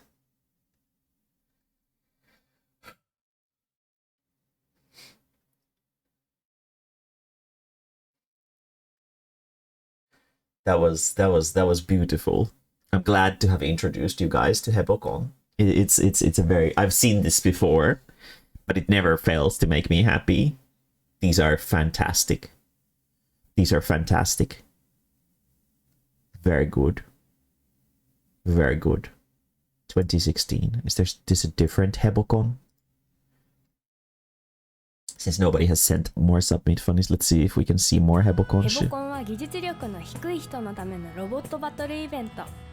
2014年7月に東京で初めて開催されました。出場者は自作のロボットを操り、相撲のルールで戦います。しかし勝敗は重要ではなく、ここで最も称賛されるのはヘボいロボットです。ヘボいことが素晴らしい。この価値観の大逆転に人々は熱狂し、今では世界25カ国以上で開催されるムーブメントになりました。そんなヘボコンが世界大会として日本に帰ってきました。Oh shit! International. チャンピオンシップ。ギリシャのコスタスさんと日本の永田さんはスカイプで相談しながらロボットを作っていきます。100円ショップの人形にお箸を持たせて女神アテネと名付けました。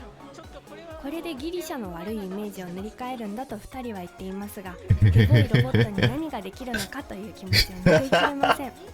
香港からやってきたラダさんと VP さんはスーパーでドライアイスをもらいます。ロボットの必殺技に使うためです。勝ち進んだ場合に備えてもう一つ欲しかったのですが、レジにもう一度並んだら断られました。技術力の低さだけではなく、こうした準備の甘さもロボットのヘボさを作り上げます。こうして海外からの6カ国10チームを含む32体のロボットがヘボコンワールドチャンピオンシップに集いました。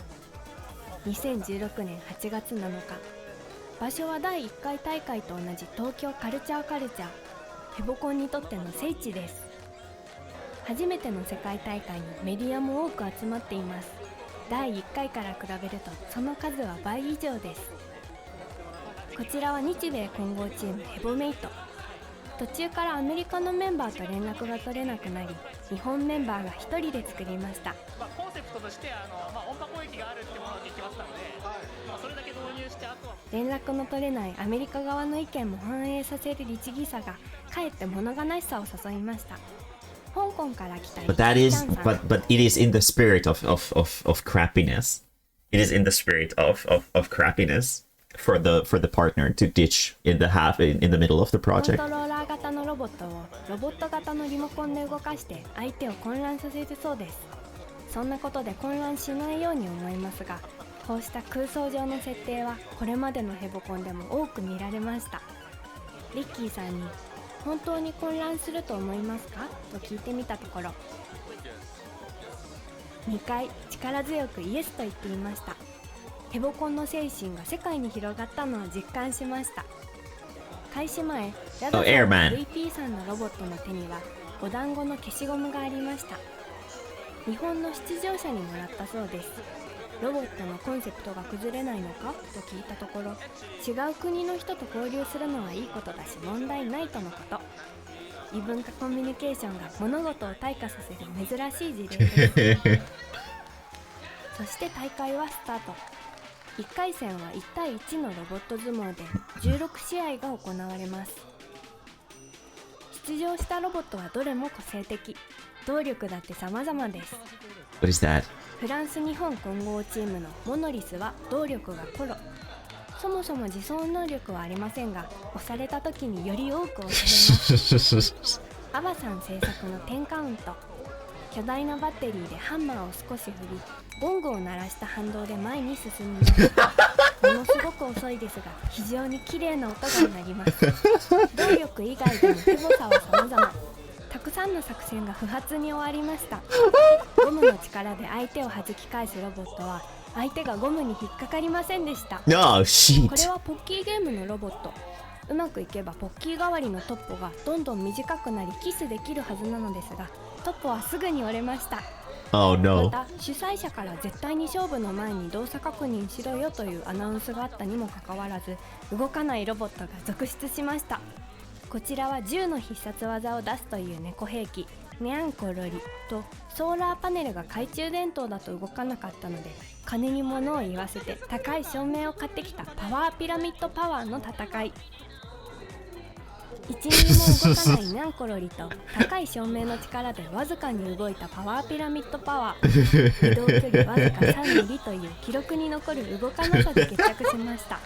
こちらはヘボコンシンガポールの主催者リンチャンさんのロボット。モチーフはマーライオンですが、水を出す仕掛けは難しかったので代わりに棒を突き刺してきます。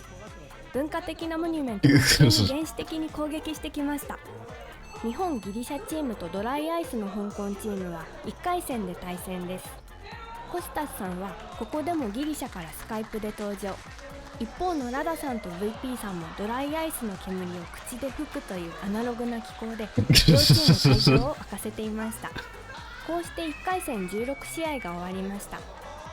この日特別審査員として来てくれたのはスペインのヘボコン主催者でありアルドゥイーノの共同設立者デイビッド・クアティレスさん。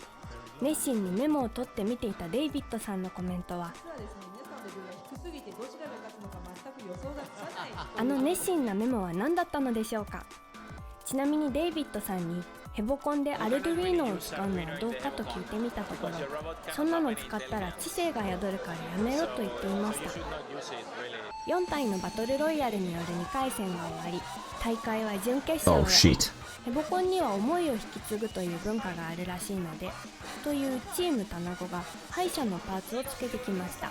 Very nice. 第1回のヘボコンで誰かがふざけて敗者のパーツをつけたのが定番化し、今や文化となったのです。技術がないから適当にやったりふざけてやったことの積み重ねがヘボコンという文化を築き上げたのです。優勝したのは香港のリッキーちゃんさん。リッキーさんの優勝コメントです。ごめんなさい。負けるためにベストを尽くしてこそのヘボコンだと、この後リッキーさんは言いました。勝って恥ずかしいと優勝者に言わしめた第1回大会のスピリットはここでも受け継がれています。その上ヘボくする方にも真剣さが現れ始め、ヘボさ原理主義の誕生を匂わせました。決勝で負けてしまったチームタナゴ一家でしたが、いやいやロボット教室に通っていたお子さんがヘボコンで負けたことによって初めてロボットに興味が出たそうです。子供たちはヘボコンを本気で捉えてしまう傾向があります。優勝したリッキーさんは香港帰国後ニュースサイトで取り上げられたり、ラジオ番組にゲスト出演したそうです。ヘボいロボットのコンテストでも情報が海を越えるととてもいいものになるようです。初めての世界大会で優勝よりも名誉な賞、最も技術力の低かった人賞に選ばれたのはアニポール京子さん制作のポールダンスロボパーティーロックアンセム。アニポールさんは第1回のヘボコンからポールダンスロボを作り続け、今や6代目。アップデートを繰り返したどり着いたのは音楽を鳴らしてとにかく金をまき散らすというひたすらアッパーなスタイルでした。アニポールさんには主催者の4歳の息子が作ったトロフィーが手渡されました。 Happy birthday. 4歳児にはまだ大会や優勝の概念がなく、お誕生日おめでとうと書かれています。こうして大会は終了へ。世界各地で育ったヘボコン文化が発祥の地日本でまた一つになりました。世界へ広がったヘボコンとは一体何だったのでしょうか。各国のヘボコン主催者はこう語ります。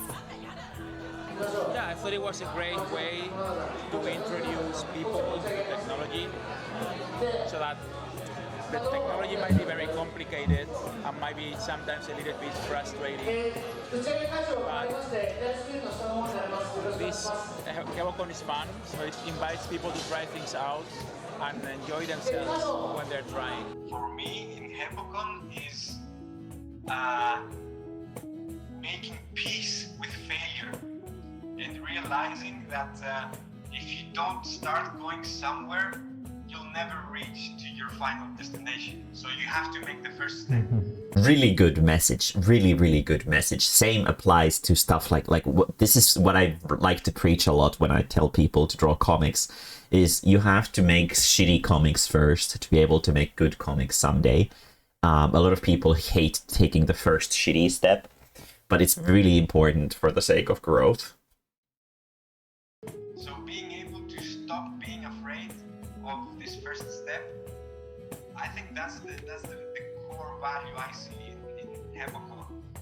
So activating people, I think that's the best thing Hebocon does. Nice. Now we get to see them.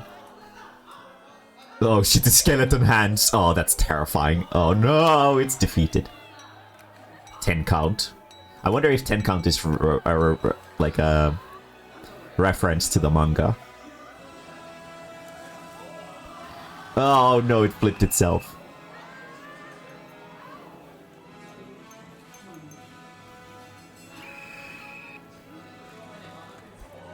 This is just a fucking piece of wood.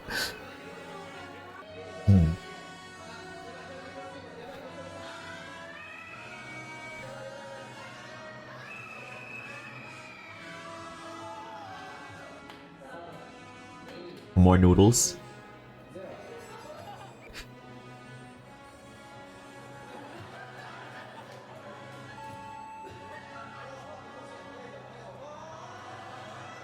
Oh shit, that was pretty powerful.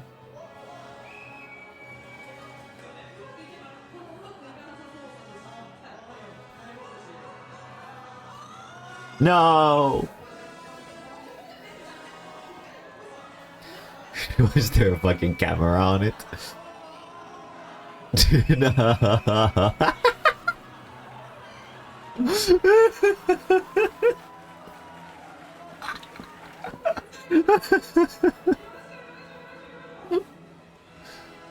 You get him, airman, get him. Nice. Is that a pocket pussy? That's a fucking terrifying creature. Oh, thank you, Hebocon. Thank you very much. That is beautiful.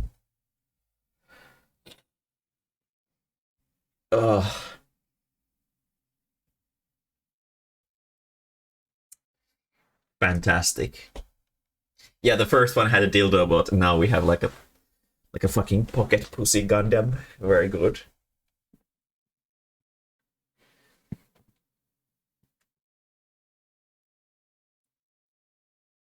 The boy doesn't quite understand the concept.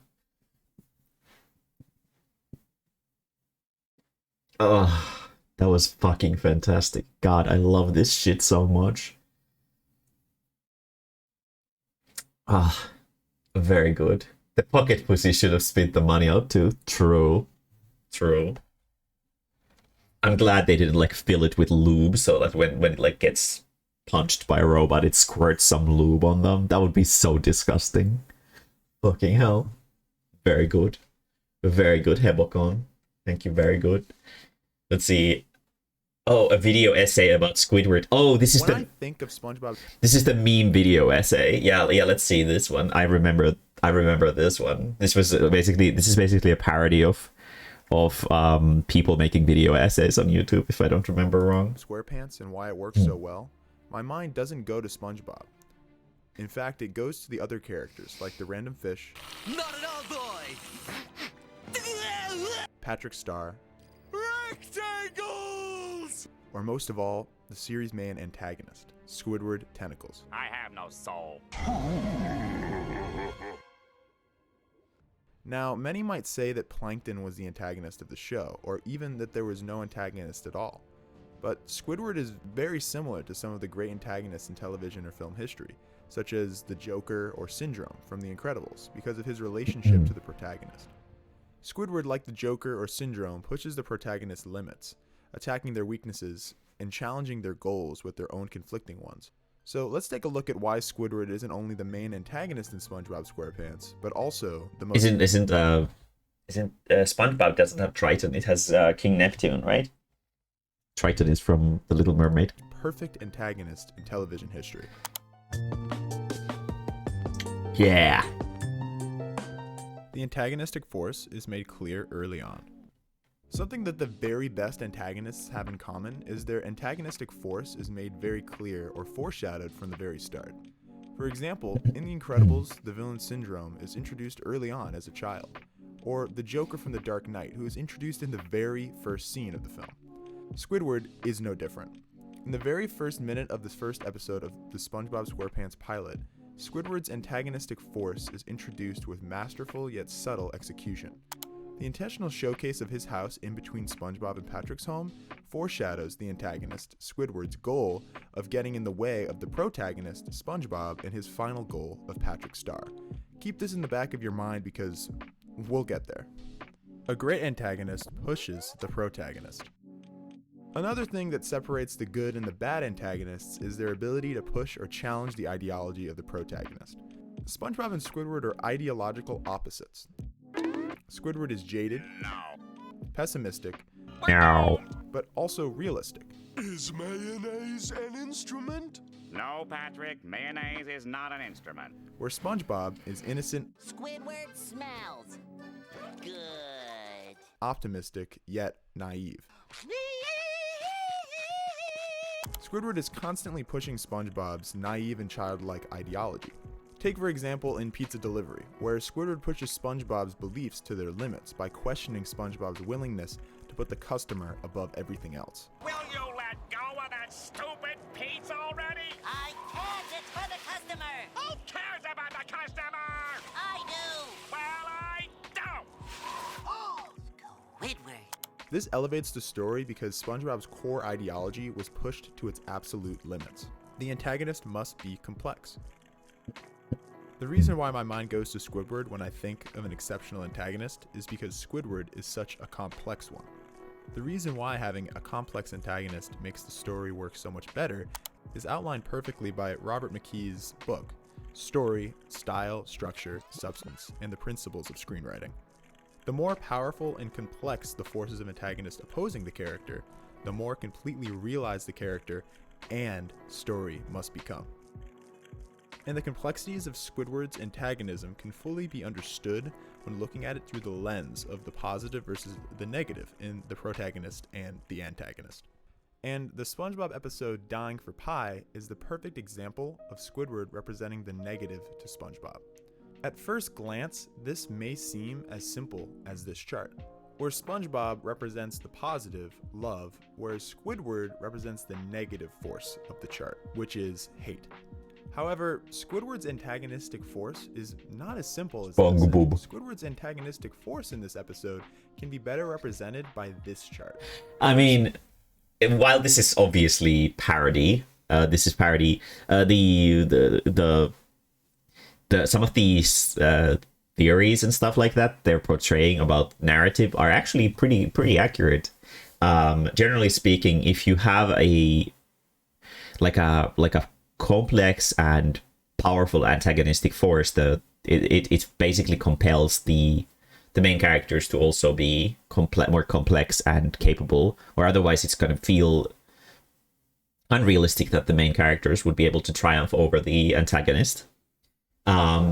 Which is usually a general gist of these shows, is where a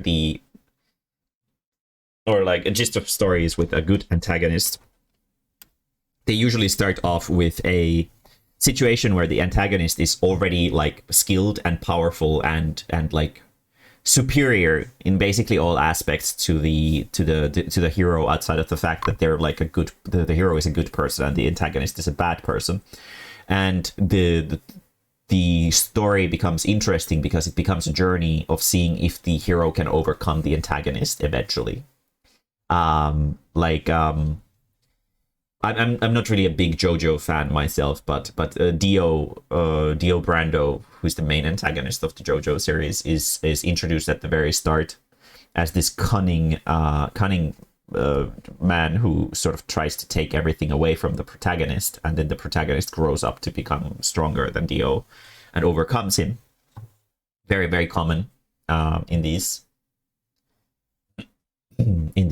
things, but this is obviously just a parody thing, so yeah. The author Gilbert Bassey and his article, The Ultimate Guide to Creating Compelling Antagonism in Fiction. SpongeBob still represents love here, but Squidward's complex antagonistic force can be seen within all of the other boxes. For instance, Squidward shows a false negative indifference towards SpongeBob's gift near the beginning when he says, "I'll buy the little twerp a gumball." After Squidward believes he has killed SpongeBob, he tricks even the audience that he cares for SpongeBob by saying he wants to spend the day with him, when in reality, I was just thinking of Dio fitting what you were talking about. Yeah, it's very easy to see in a lot of things. Like, for example, Star Wars has Darth Vader as the main antagonist of the last 3 episodes, and from the start of the show, it's explained to Luke Skywalker, the main character of the show, that he needs to become someone who can overcome Darth Vader, who already is in control of the Force. He's already a masterful swordsman, beam swordsman, whatever, Jedi, and a Sith. And what Luke needs to do is get on his level, essentially. That's the gist of the story structure in the series. He just wants a front row ticket to watch SpongeBob explode. So, this would be the double negative, or hate disguised as love. Finally, when Squidward finds out SpongeBob is going to live, Squidward finally returns to pure negative, which is hate for SpongeBob. Now it's your turn. That's not what I meant, you barnacle head!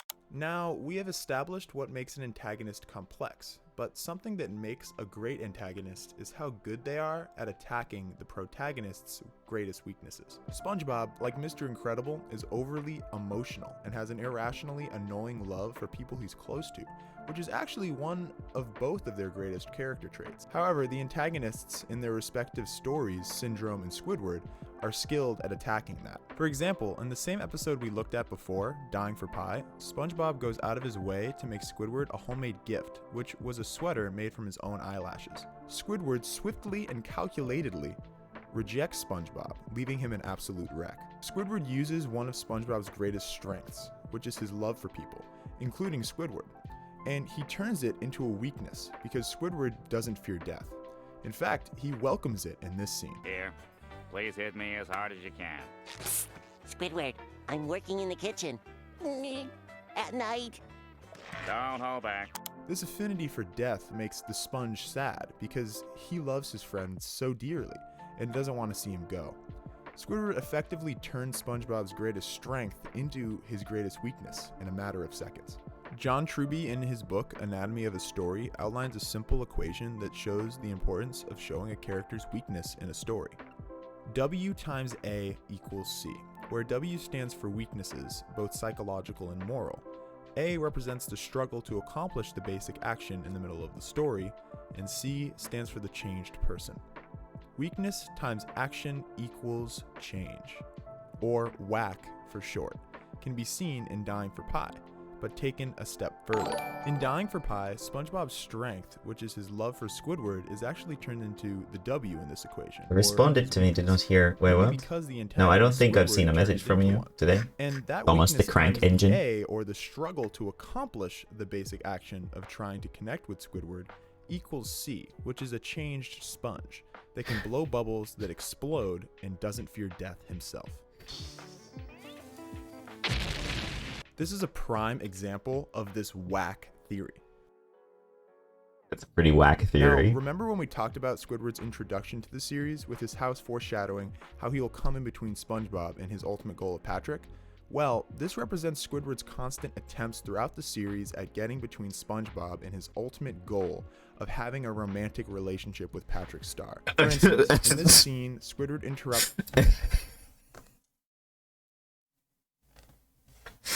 What the fuck? I see, this is the direction we're going next. Patrick from getting brain from SpongeBob. Oh yeah. Oh shit. And if you need any more proof, here's a scene basically spelling out Squidward's horrible views on homosexuality. I hate gay people. Squidward's house being in between SpongeBob and Patrick's represents Squidward.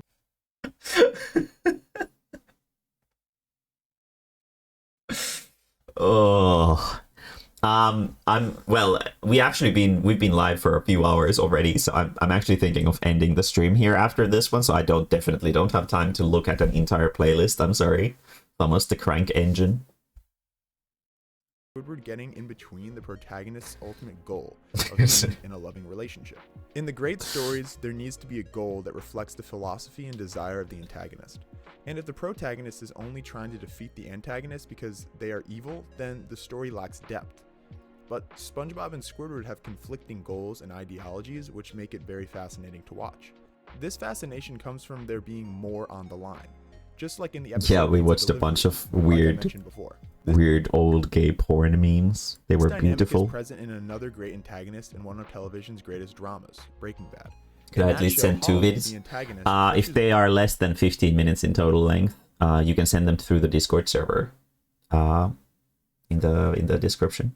I don't accept links through chat. Walter, the protagonist, to his limit by targeting Walt's greatest weakness, which is his pride. In Submit Funny. Holly forces Walt to swallow his pride by soiling herself on purpose in order to challenge Walter's ideology. And it has come to my attention, thanks to a YouTube comment, that this scene was entirely improvised and unscripted, which makes it, and the performance of the actors, ever the more brilliant. So these two scenes from SpongeBob we'll see in a little bit. They both have their antagonists challenging their protagonist. In Batman, it's the soul of Gotham that's on the line, And in Breaking Bad, it's how far will a man I know, go to right? maintain his pride. And in Barnyard, it is the well-being of the farm's citizens in a battle of Yeah, no, links don't work in chat. I don't accept direct links. That's called boy tipping. If you want to send a link, you have to send it through my Discord server. Whether or not SpongeBob and Patrick will end up happy together, or will Squidward's evil antagonistic force prevail? This natural conflict makes Squidward more real and less of a cutout, or a simple force in the protagonist's way. It humanizes Squidward because it highlights the flaws he has while trying to accomplish his even more ideologically flawed goal. The antagonist must do more than give the hero something to do. They need to not only be focused on their goal, but have a reason they want to accomplish it in the first place. An antagonist must have a reason to accomplish their goals. Even though the antagonist's goal is an evil one, like Squidward's, it's important for a story that the antagonist have a reason to achieve this goal because it adds weight to a character and creates more natural and organic conflict.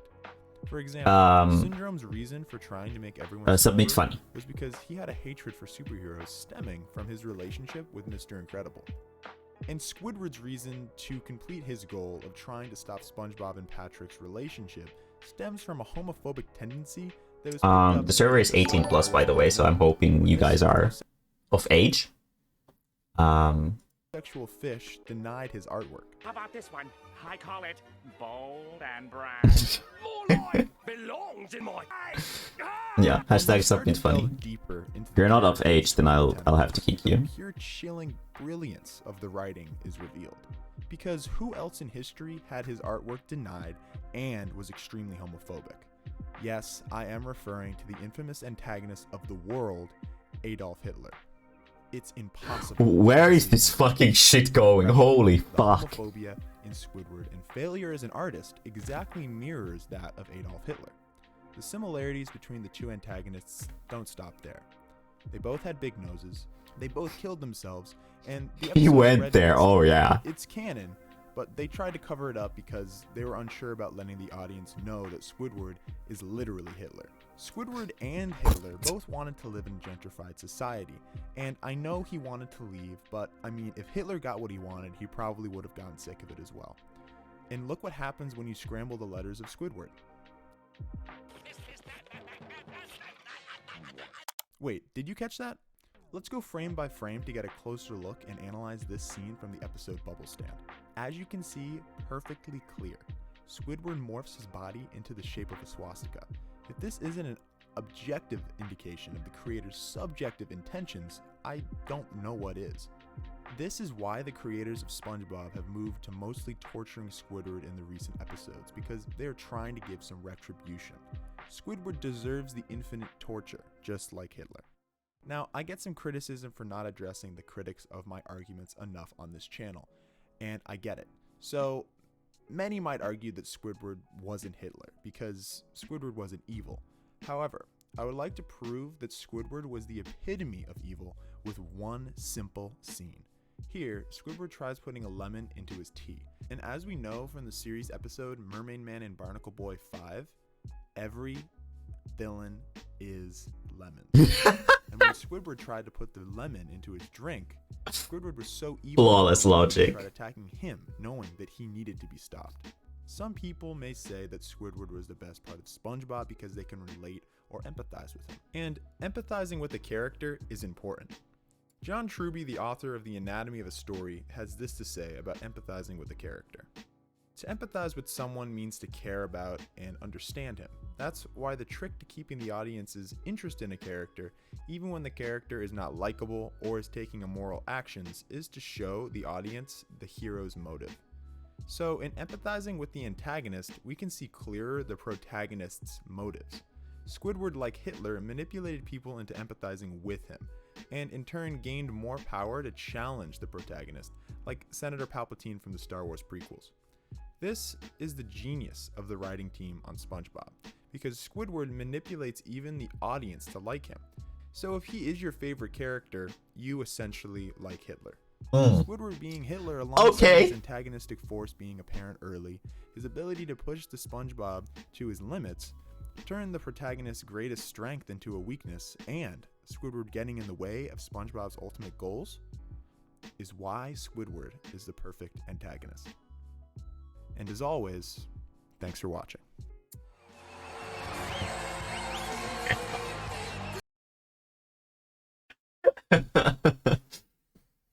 Oh, shit. Fucking hell.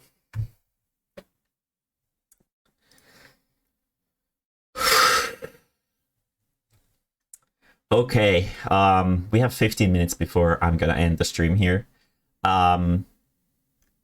have a bunch of things from Crank Tankov's Gaming. I'll judge your age based on one of these submissions. Let's see this one.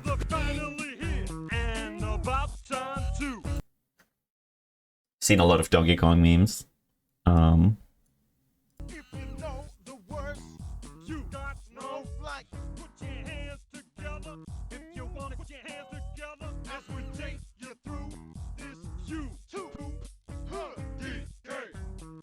It's surprising what people can do with the with these edits. Mamma mia, his words go. Can shoot this if he's words, yeah. It's gonna subdue. Yeah, this is definitely not something that was submitted by an adult. I'm sorry, Crank Tank. Saying piss isn't funny. This might be surprising to you, but it's an 18+ server, so I can't have people who are not 18+ in it. So maybe next time. Somebody who thinks that when monkeys say piss, it's funny. It's definitely not an adult. Thanksy child. You're fucking. Anyway, what was it that you wanted me to see?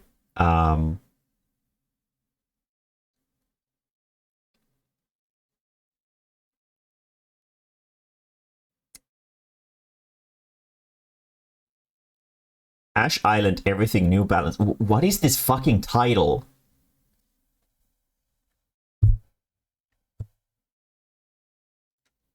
Yeah, I know the fucking fart monkey, but that's like an inside meme.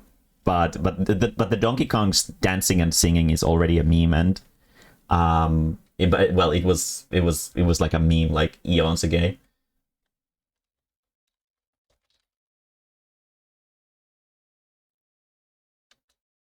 Is this just a?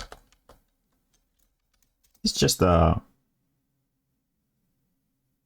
Yeah, this is just a music video. What? Yeah. I don't know what it is about these try not to laugh videos, streams that attract people who, I don't know, maybe they found a funny music video or something, and then they want to share it. I'm sorry, Thanksy child, this is not a place for you. You need to find some more kiddie friendly streamer. But this is not it.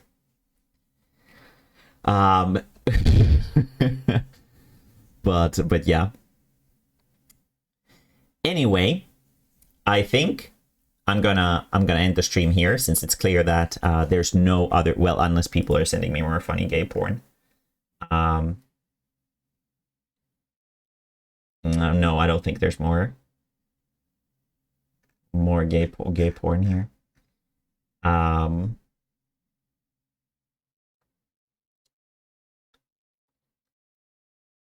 But yeah. I did send one, but it has a length. Let's see here.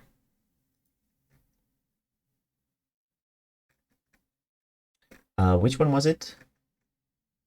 Oh, carrot in a box. Okay, this is perfect. Let's watch this one. It's not gay porn. Shit, unfortunate. Let's check this one out. Does this show still go out on telly? No. You can't look in yet. Oh, I think I've seen this one. This one's really good. It's an incredible game. Okay, John and Sean, this is a bluffing game. John, in front of you, there is a red box. Sean, in front of you, there is a gold box. There's a carrot in one of these boxes. I know, it's exciting. It's British. Yeah, it is. The name of the game is to end up with the carrot. It's a game of bluff. When do we do the conundrum? Sean, stand still. That's fine. John, you want a carrot. Sean, you want a carrot. But there is only one carrot. Let's play. It's incredible.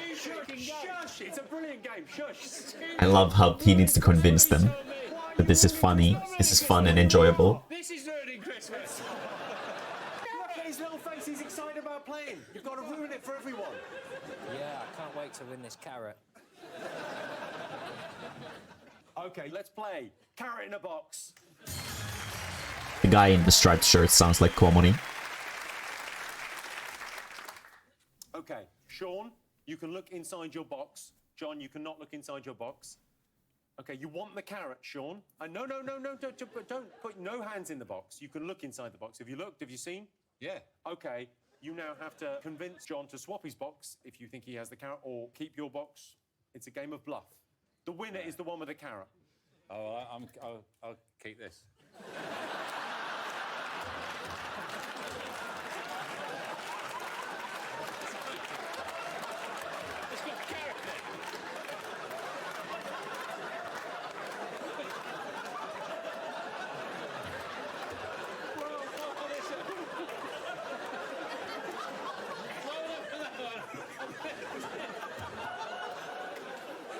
This is stupid game.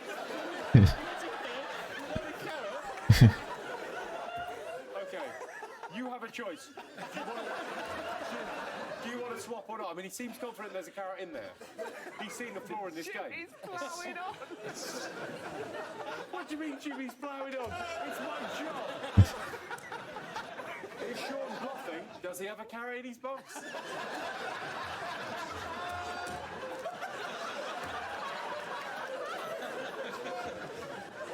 It's a real quandary for me, Jimmy, this. Well, he can choose another box. Yeah, he's allowed to swap if he wants to swap. Why can't I just keep my box? No, he can swap if he wants to swap. I can refuse to swap it. No. You can't make somebody swap something they don't want to swap it. Have you never played carrot in a box before? Have you never seen the show? I must have been on holiday. I must have been on holiday that week it was allowed out. Do you want to keep your box or swap your box? I can keep this, or I can have the box that's definitely got a carrot in it. Yes. I want Sean's box. Okay, we'll grab Sean's box. Sean, let go of the box. It's the nature of the game. It's the nature of the game. Can I just say at this point, if there's no carrot in that box, you are a genius. Well, let's swap boxes. Swap boxes. But am I allowed Swap the boxes. Swap. Am I allowed to have my box back? Is there another round where I get to have the box with the carrot in back? I'm going to level with you, fellas. We've never played this game before. We do not know how it ends. Okay, so John, you're now allowed to look in your box. Right. And I believe you can reveal. Point it the other way. Does it contain a carrot or not? No fucking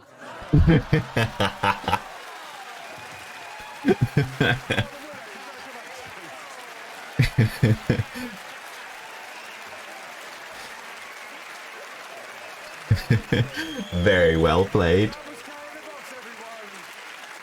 I'm going to go and sit down now and think about what we've done. Well played. Yeah, that was really good. That was really good. His acting was really like it was really hard to tell that he was lying. Very good. Very good. Okay, but I think I've had enough for today. We're not gonna watch the funny videos by 14-year-olds. Those are not gonna be, unfortunately, something that I'm gonna be interested in watching. So maybe next time we'll watch something else. Today was pretty good. We had some great gay porn and other such things. And tomorrow we will play some open world Pokemon, and it's not the open world Pokemon that you're thinking of. It's probably a different one. So we'll do that. And yeah, that's the gist of it. Let's see if there's anybody who we should. Well, do we actually have people here? Should we raid somebody?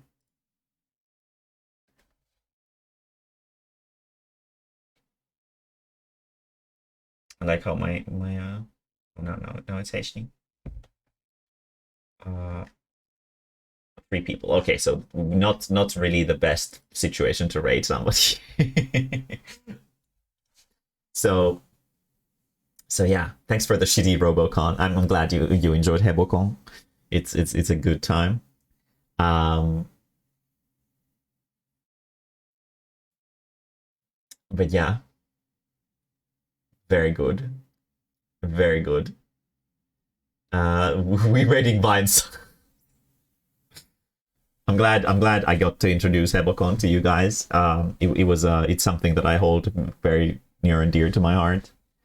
It's a very special. It's a very special stream, a very special video, a very special community. But yeah, I'm sorry to all of you children who did not get your videos and your copyrighted content shown on stream. But yeah, it's not my first day on Twitch. Let's trade Germa. I'm actually probably gonna watch some Germa stuff while I do some work. I've been enjoying watching his green screen movie watch along. He is so good. The green screen stuff. I wish I was like I wish it was possible to do that kind of stuff as a VTuber. Being a VTuber definitely has its limits like that. It would be fun to do green screen stuff. I don't really care much for the Let's Plays myself. I'm more into the funny variety stuff personally. Yes, so I probably will not watch his Thief Gold stuff. Yeah, Dollhouse was good, and the green screen movie time is so good. Like he recorded a bunch of movie short clips of him doing funny stuff in front of a green screen, and he let the community do videos based on that, and they are fucking beautiful. I highly recommend checking it out. There's compilations on YouTube that are like 3 hours long of just nothing but green screen hilarity. So good. I wish I could do stuff like that too, but my community isn't really big enough to do stuff like that yet. Maybe one day. Maybe one day. Would be pretty cool.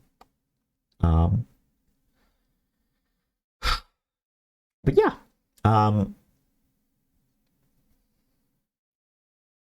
Public domain movie night with super bad horror movies. Oh yeah, I think I've seen some clips from that.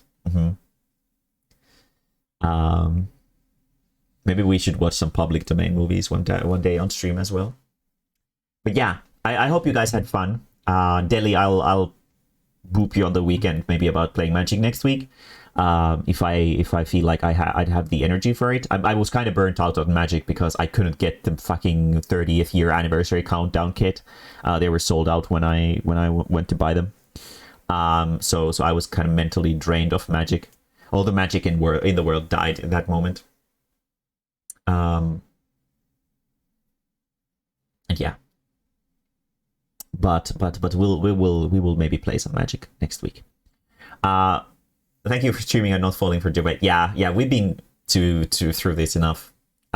So yeah, no magical Christmas. Yeah, no magical Christmas land. But maybe I'll get a stream deck, to do some cooler things, and maybe I'll tie my expressions to it. That would be pretty good. So I don't constantly change expression when I press these 2 buttons.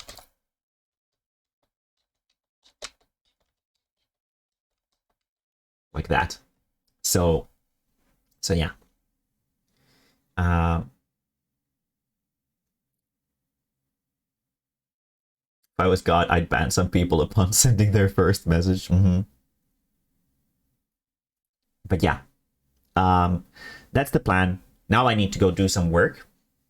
You can also control OBS through. Yes, I've understood that. That's the case. I can easily swap scenes and stuff like that, which would be cool. But I'll figure it out once it's Christmas time. But now I will head off. I need to do some work to have my book ready for printing. Tomorrow we'll play some funny Pokemon, and then on Friday we'll do the what character made something awaken in Ustream. So be sure to fill those forms. And yeah, I'll see you guys tomorrow. And if you need me for something, hit me up on Discord.